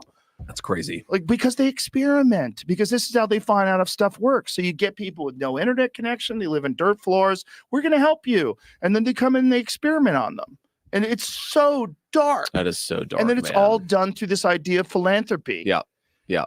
And it's crazy. And they profit off of it. The whole thing is madness. And because they have so much influence and so much power and so much money is being generated, they're allowed to get away with these things. Just think about like that from the perspective of these poor people. I mean, I assume the polio vaccine thing happened in Africa, or did it happen somewhere else? Okay, so you're in Africa. Some white dude shows up, says that he cares about you, gives you a shot that's going to, prevent you from getting some disease, and then you become like permanently disabled, or you even die because of it. Like, think about what effect that has on how those Africans perceive our civilization. And are we going to have, are they going to we're going to have a conflict in 30, 40 years because people are so pissed off about us coming in and giving them healthcare that isn't actually healthcare. I really worry about that stuff. I mean, this is one of my big things with the Russia-Ukraine conflict is people don't realize how much of Africa's food supply comes from the Ukraine, like an astonishing amount. So if you have this war that goes on forever, and there's not enough food going to Africa, are you going to have a bunch of starving, desperate people who are like pissed off because they're starving, who hate European civilization because they don't have, they're not getting the food that they were expecting to get? Like, we never think about the knock-on effects of this stuff, right? Yeah, it's really dark and really evil that we're giving them polio. I also wonder, the people who live in the village that got polio, what the hell are they going to be doing in 30 years? They're probably going to hate us. Yeah, maybe if we just let people alone and people learned how to farm their own land and weren't relying on things from people all the way in Ukraine, that's one way to look at it. And look, the other thing that's incredible here is just how. See, that's not the problem with Africa. Africa don't need no fucking food from Ukraine. Their leaders are paid not to farm their land. They get paid big money not to grow food, to get their food from other places and use their land for other things. They're paid not to produce food in Africa. That's what the U.S., that's what the West has been doing in Africa, forcing them not to be able to feed their people. How ignorant people are on the history of vaccines in general. And I'm so happy they're speaking about, and that Joe Rogan is speaking about, how they went out and they experimented because they knew that there wouldn't be regulations if they went out to Africa and they were able to experiment on Africans. It's a fact. And I can't wait until next year because beyond my anti-vaccine series, which I'll be putting up on my own platform so that I don't have to worry about it being banned here, I also dug deep into the history of birth control. And it's even darker. as dark or darker than the history of vaccines, in terms of the lies and the experimentation on Africans, which he's speaking about, and the rich families that were involved in this, and they knew that it was making them infertile. The history of the Depo-Provera shot is just absolutely stunning. It's stunning. And you look at it now, and that choice of birth control is majority given to Spanish and African women in America. And it's just all in your face. And that's what it really is about. The game of the left is they kind of want to keep you focused on the present, focused on now, and they want to make sure that you don't know any history. Not even history from like the 1970s and the 1980s. That is why there's this constant distraction. There's so much materialism. People don't even have an attention span long enough to listen to a podcast nowadays. It's like, what can you get it down to in 5 minutes and distribute it on TikTok? And actually TikTok is really more like 1 to 2 minutes. And that's because they don't want you to even have a capacity to sit down and know your own ancestry, to know your own history, to understand what happened, and understand why you shouldn't trust these very same organizations that are demanding that you listen to them. And unfortunately, I always have time for a little bit of research. I will always make time to research genealogy, the history of vaccines, the history of polio, the public poisoning which took place regarding DTT. If you go to my X feed, by the way, I was going to include it in today's episode because they tried to community note me when I talked about how they diagnostically changed the definition of polio so that people would believe it was almost like an illusion that they eradicated polio. And actually, the Daily Mail did an article which was entitled "Children Are Sprayed with Dangerous Pesticide DDT." I linked it onto my X, so you guys can find that. But it tells a story, the very true story in 1940s America, when they were telling everybody to spray themselves, their children, their crops, and their animals with DDT before they realized that actually it's a poison that paralyzes you. At this exact same time, there was an outbreak of polio. And wouldn't you be so surprised to learn that polio got eradicated after they stopped poisoning? Even the animals were becoming paralyzed because of DDT poisoning. If you go look up DDT and you look up what that is and what that substance does when it's mass introduced to your body, it quite literally causes temporary paralysis. And so it's all of these changed definitions and changing diagnostic definitions, and people just believing in legends that are sold to them by the very same people who poisoned them. Big Pharma now saying to you, oh, we eradicated polio. No, how about you apologize and admit that you mass poisoned children and mass poisoned animals and mass poisoned apples with DDT because you didn't want ticks and fleas? Until you accept that, I don't believe anything that you say. Anyways, we can now have these conversations because you saw what they did during COVID. Oh, the COVID numbers are this. Change the diagnostic definition. Okay, lower this, lower the machines, and this accounts as polio. Okay, now none of that counts for polio. This is the power that Big Pharma has always had. They control the definitions, the statistics, how they measure things, and the definitions. Anyways, I'm getting on a shot in the dark rant, and I don't need to, but when I saw that, it really made me think about things. And I'm just really happy that we're getting into a place in society where we can have these conversations and people don't run and go, oh my God, it's a conspiracy and you're trying to kill me. They're starting to ask questions about what exactly it is the government is trying to do to them. All right, guys, I want to tell you about PDS debt. No one wants to think about debt, but the hard truth of it is many of us will get deeper into debt during the holidays.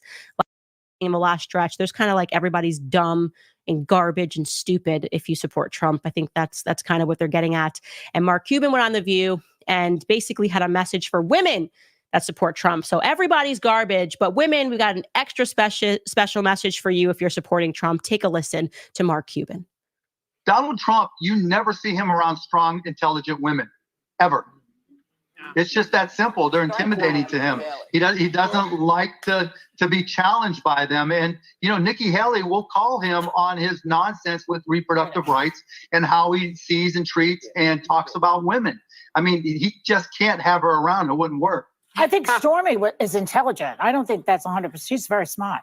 Yeah, Stormy. He means is like, Yeah. but he has power on stage. Yeah, and stuff power like over. that. You got to appreciate the irony of him just being surrounded by really dumb women as he makes his claim. And then like the follow up there from Babs, she's like, I think really smart. I would say like Stormy Daniels is like Thomas Sowell. Like she's really, really smart. And they're like, yeah, Stormy Daniels is really smart. Yeah, that's the more fair take. And he agrees with them. I mean, it's just such a nonsense. And obviously he doesn't know Melania Trump. Actually, she's incredibly brilliant. She speaks multiple languages. It's just just because she doesn't give the press anything, but I guess he's just assuming that Melania Trump is dumb and he's intimidated by his own wife. And it's completely untrue. I mean, Ivanka Trump, where does he get off saying that Ivanka Trump is dumb? He worked with Ivanka Trump all throughout his first administration, and he is surrounded by so many women, and he's not intimidated by them. And it's just so ironic that he brings up Nikki Haley, who is just a military industrial complex stooge. And he brings her up, forgetting the fact that who was it that appointed her as the UN ambassador? Oh, the very same person that he says is intimidated by strong, powerful, intelligent women. No, it's just Nikki Haley essentially will do anything for the checks that are being written to her by the military industrial complex. And she turned her back on the Republican Party, which is why she's become somehow a favorite of the Democratic Party, because she wants to go to war. And somehow the parties seem to have switched. And we seem to be anti-war. Republicans seem to be anti-war. And the Democrats just want to keep blowing things up overseas. I don't understand how it happened, but I think it's pointedly ridiculous for him to make that statement.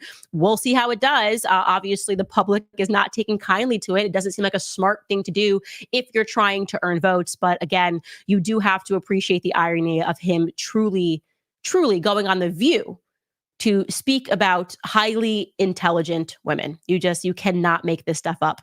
All right, guys, I want to get into some of your comments. I see some of you guys were commenting about her genealogy earlier, and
As you all know, on October 26, 2024, Israel finally kept its promise and launched a missile strike against Iran.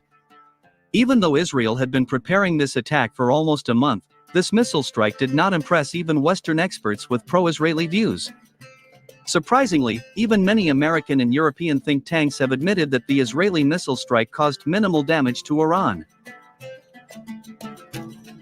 Israel has long threatened to strike Iran's nuclear and oil facilities, but Tel Aviv has not dared to do so. And judging by the incoming information, Tel Aviv did not dare cross Iran's red line for very good reasons.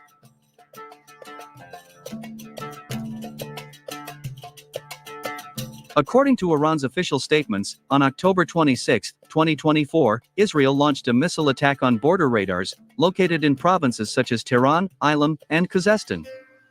At the same time, the Iranian General Staff stressed that almost all Israeli aircraft missiles were intercepted and destroyed by air defense systems. Summing up the Israeli missile strike, Tehran officially stated that this attack caused minimal damage to Iran. Later, the Iranian General Staff confirmed that during this missile attack, 2 officers of the Islamic Revolutionary Guard Corps were killed and several planetary mixers were damaged, which are used to create solid fuel for Iranian long-range ballistic missiles.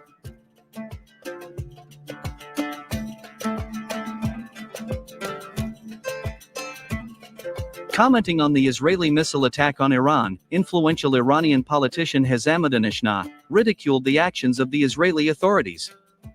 According to him, this attack by the Zionists has once again proved to the whole world how weak Israel is. You are playing with a lion's tail. And you have once again made sure that Iran is not Afghanistan, Iraq, Lebanon, or Palestine, has Ahmadinejad said.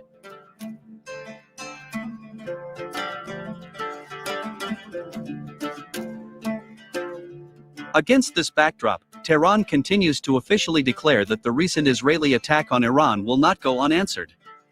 In particular, Iran's supreme leader Ayatollah Ali Khamenei said that Iran opposes any arrogance that manifests in cultural, military, and economic pressure on independent countries from the United States. I am addressing the enemies of Iran. The Zionist regime and the United States should know that their hostile actions against our country will not go unanswered, Iran's supreme leader Ayatollah Ali Khamenei said.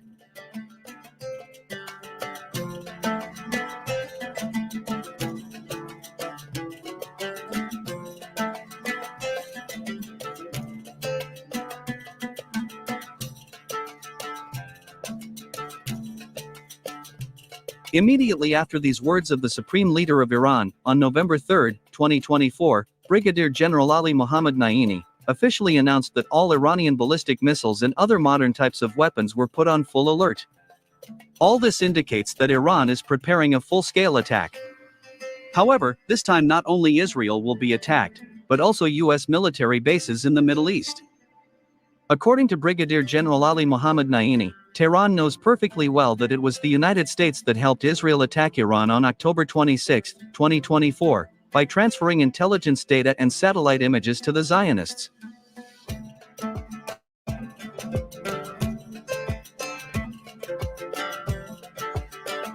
The fact that Iran is preparing for a large-scale attack on Israel and U.S. military bases was also confirmed by the authoritative Iranian journalist Hail Moazzin, citing his own sources in the Iranian General Staff. According to him, the situation in the Middle East became so grave that a full-scale war could break out at any time in this region. Apparently, the United States is also preparing for a full-scale war with Iran. A few hours ago, Pentagon Chief Lloyd Austin gave an order to send 12 units of B-52H Stratofortress strategic bombers, tanker planes, and several warships, including the Nimitz-class aircraft carrier USS Harry Truman, to the Middle East.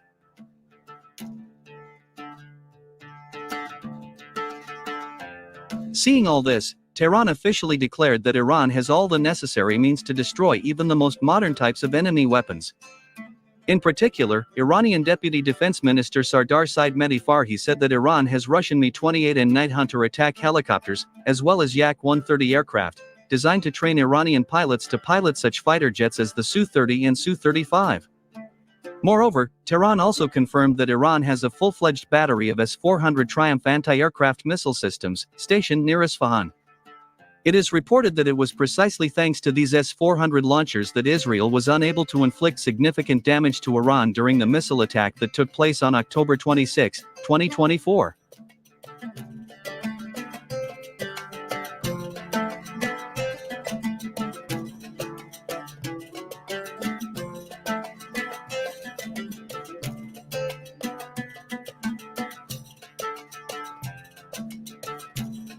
By the way, after the BRICS summit held in Kazan, some details appeared regarding the modern multi-purpose Su-35 fighter jets intended for Iran. So, it became known that Iran intended to purchase 24 units of Su-35 fighter jets that belonged to Egypt. It is reliably known that after Egypt purchased Su-35 fighter jets, the United States began threatening Cairo with severe sanctions and restrictions, as a result of which Egypt had to abandon Russian fighters. Later, several of these fighters were discovered in Algeria, which became the second country after China to be armed with the fighter jet Su-35, which is still under severe U.S. sanctions. As for Iran, it is reported that about 3 units of Su-35 fighters still arrived in this country, and that these fighter jets are located in the underground airbase Okab 44.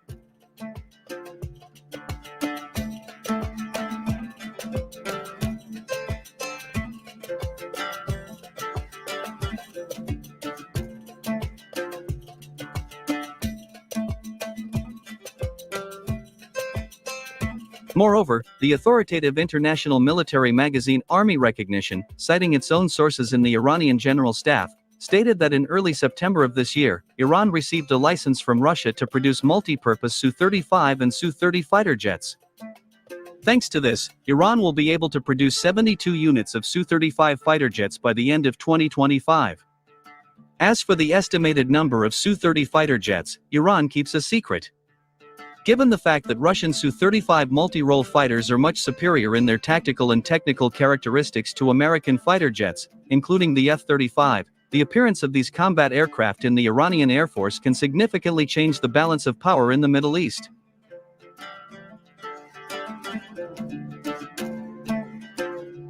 In addition, Russia is also helping Iran to increase its orbital constellation of satellites.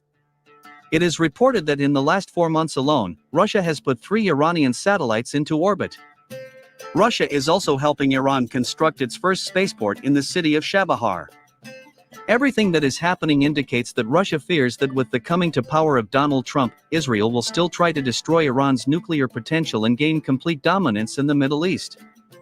That is why Russia is strengthening Iran's military potential, so that Israel and the United States finally lose the desire to attack this country.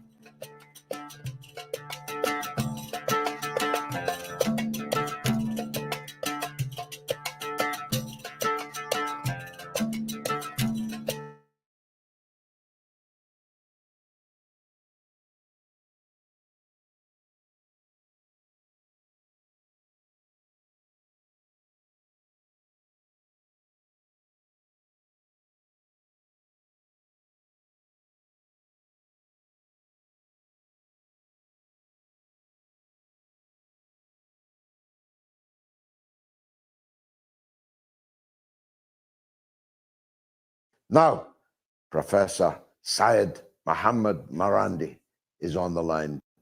Syed Mohammed, thank you very much for joining us, as always, on the mother of all talk shows. Before I ask you about the obvious, President Donald Trump said that if elected, he's ready to come to Tehran to talk about peace in the Middle East. That's quite a dramatic development, isn't it? Would you welcome him? Well, he is the person who murdered General Soleimani, who led the war against ISIS and Al-Qaeda in Syria and Iraq. And I don't think anyone in Iran is ever going to forget what he's done to the Iranian people and the threats that he made and the maximum pressure sanctions that he's imposed upon the nation to crush the economy, to harm children, to kill people, basically. So I don't think anyone is going to welcome him or Harris in Tehran. Harris, of course, is a part of an administration that's carrying out a Holocaust in Gaza. There's a conspiracy of silence in the Western media as Palestinians in northern Gaza are being wiped out by the Israeli regime. So I don't think either of the two presidential candidates will be welcome in Iran if one of them becomes president. But if the United States chooses to change its behavior towards Iran, obviously Iran will take note of that. Iran has no hostility towards the American people. It has no hostility towards the people in the UK or any nation across Europe. Iran's problem has been imperialism, colonialism, hegemony, and of course, apartheid and ethnic cleansing in Palestine. I think the biggest problem with Trump is that he's impulsive. One day he says one thing, the next day he says another. But I think the reality on the ground is changing. The United States, whether it's going to be Harris or Trump, I think they're recognizing that the Israeli regime today is much weaker than it's ever been before.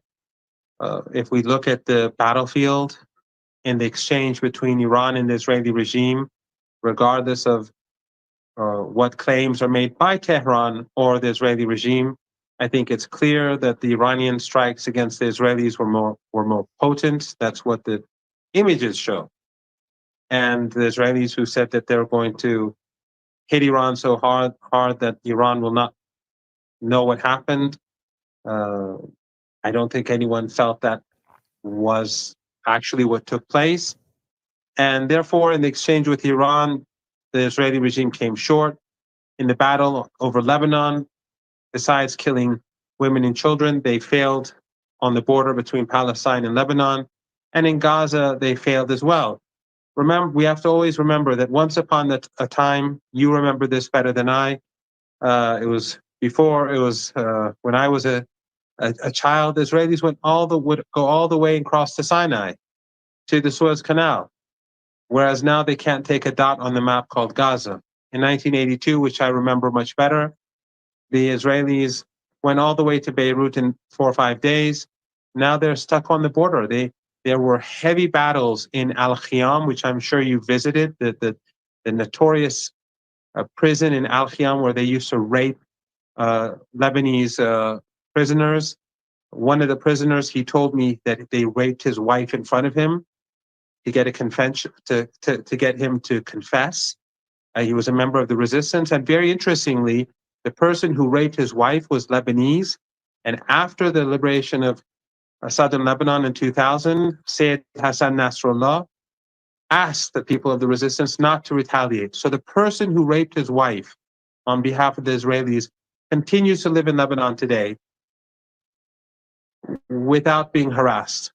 This is, I thought this is an important footnote for people to know what sort of people Hezbollah are, what sort of organization this is, how much restraint they have, how much self-control they have in order to preserve the unity of Lebanon.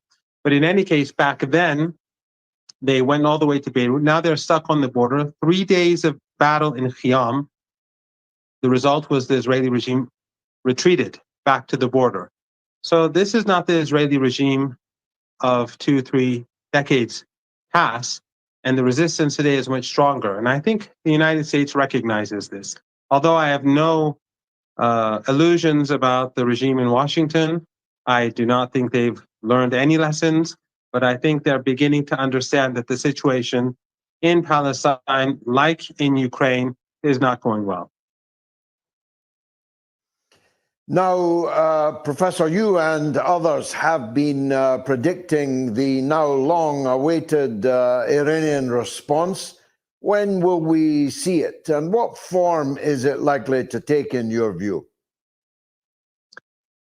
I don't know about the date. I don't think it's far off, but I think, George, that it's going to be probably more consequential than the previous strike because of what the leader said, what Ayatollah Khamenei said. My understanding is that it's going to be more painful for the regime. I don't know in what way, but from the wording in his speech, that is my understanding. And as you know, the Iranians have a legitimate right to strike. The Israeli regime carried out aggression, even though it did fail by and large. They were not able to destroy anything significant in Iran. They damaged a number of radar bits and pieces of radar installations, but they weren't able to cause the sort of damage that they were claiming to do. But still, it was an act of aggression. And since the Israelis initiated this conflict, they began with the bombing of the embassy.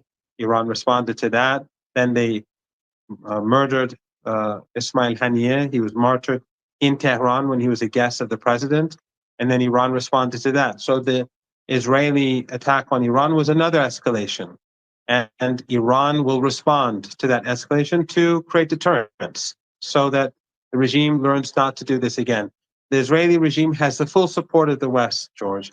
When the Iranians know quite well, when the Americans and the Europeans allow the regime to carry out genocide, to carry out a Holocaust in Gaza, and to exterminate the Palestinians in northern Gaza as we speak, they're not going to force him to refrain from attacking Iran. And so the Iranians know that if they do not strike the Israeli regime, that will only encourage Netanyahu. He will see it as a sign of weakness. It will only encourage him to strike Iran again in future. So Iran feels that it has to hit the regime hard, both to punish it, to create deterrence, but also to strengthen the resistance that is fighting this regime in Gaza and in Lebanon. Well, the president of Iran said that he called on Netanyahu to stop the war, to accept the ceasefire, and the Iranian response would not be as painful as it was going to be.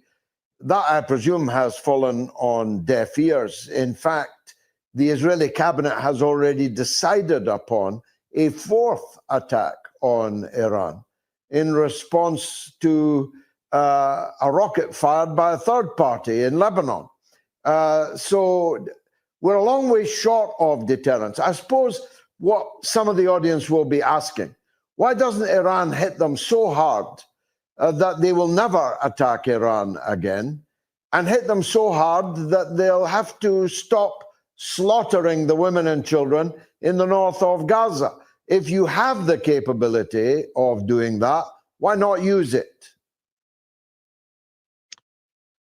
Well, I think that Operation True Promise 3, the upcoming operation, will, as I said earlier, be very harsh. And what President Pezeshkian said was basically to show the international community and the global majority in particular, not the West. The West is very much in bed with the Zionist regime. But to show the global majority and the people of the region that our priority is to end the genocide.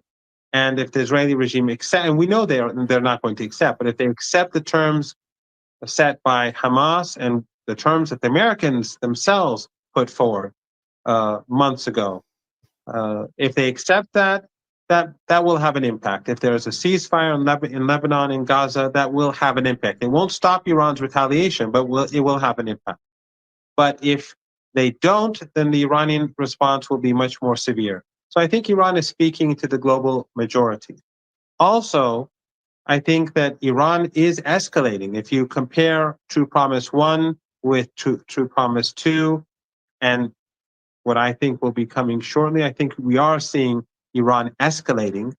But Iran also wants to make sure that countries across the world, which are focused on the Israeli regime, that they do not start criticizing Iran.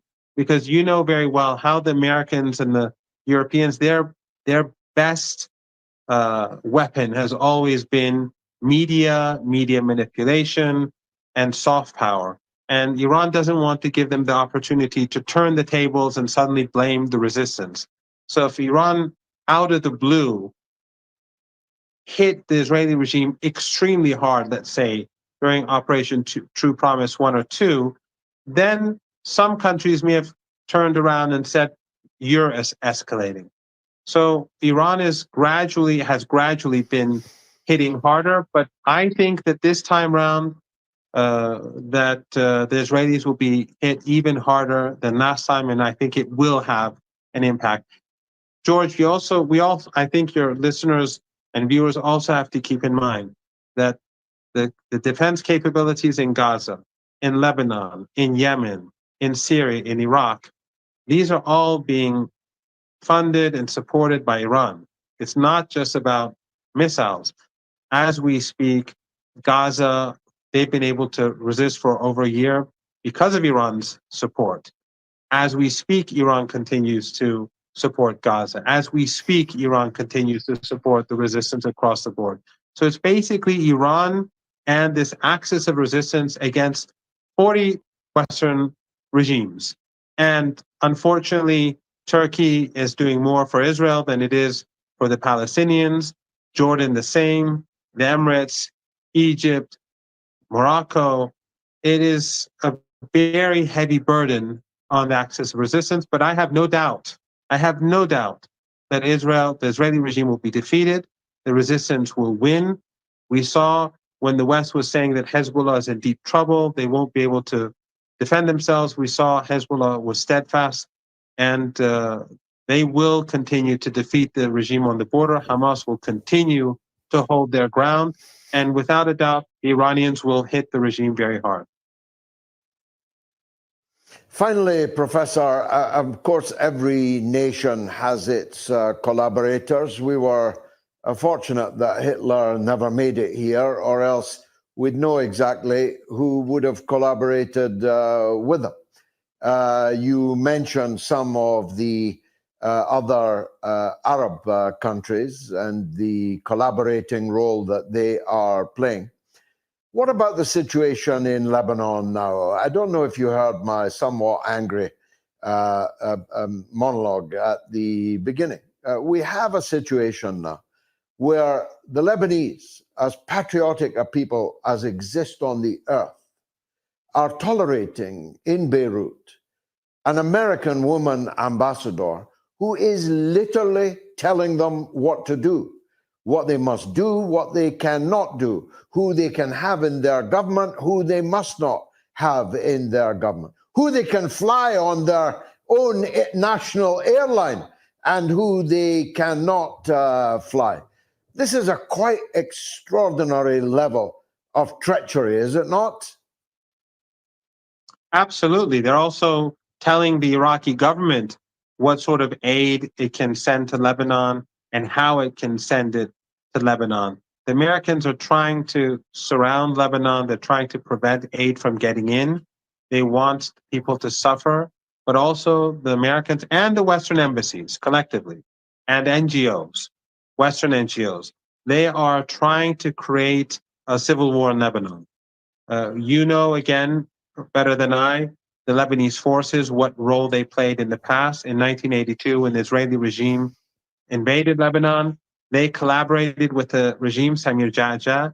They were the ones who carried out, along with the Israelis, the massacre in the Sabra Shatila Palestinian refugee camp, where up to 4,000 people were slaughtered in less than 48 hours. These same people right now in Lebanon are allies of Western embassies. They're allies of this lady. And they are working together to create division and instability in Lebanon. So refugees are being harassed. Aid is being prevented from getting in. The U.S. embassy is dictating who can get on a plane and who cannot get on a plane. It is quite extraordinary. And this is something that I think that your viewers will appreciate. By knowing this, they will better appreciate the sacrifices that Hezbollah made. Some people were saying on October the 8th last year, why didn't Hezbollah go all in? The reason is because Lebanon is a fragmented country, and the West, the United States, have always been manipulating the country. And if Hezbollah pushed too far, then the US would have been able to use these forces that are allied with it to create division in Lebanon and, God forbid, bring about civil war, something that we're always afraid of. Hezbollah was very careful to keep the battle on the border. They made extra sacrifices as a result. They lost more men as a result, but other Lebanese were spared from the fighting. And that is what gradually created a greater consensus in Lebanon. And now the overwhelming majority support the resistance among all the different groups. I don't want to name them, but all of them more or less support the resistance. And that is because Hezbollah was very careful about how to escalate over the last year and how to fight the Israeli regime. But the Americans are conspiring, the Europeans are conspiring, but they will fail. I have no doubt that Hezbollah will play the key role in preventing the genocide in Gaza from reaching the conclusion that Netanyahu and his allies want. Professor Marandi, thank you as always for joining us. I suspect we'll have to talk again. Kofi, follow me.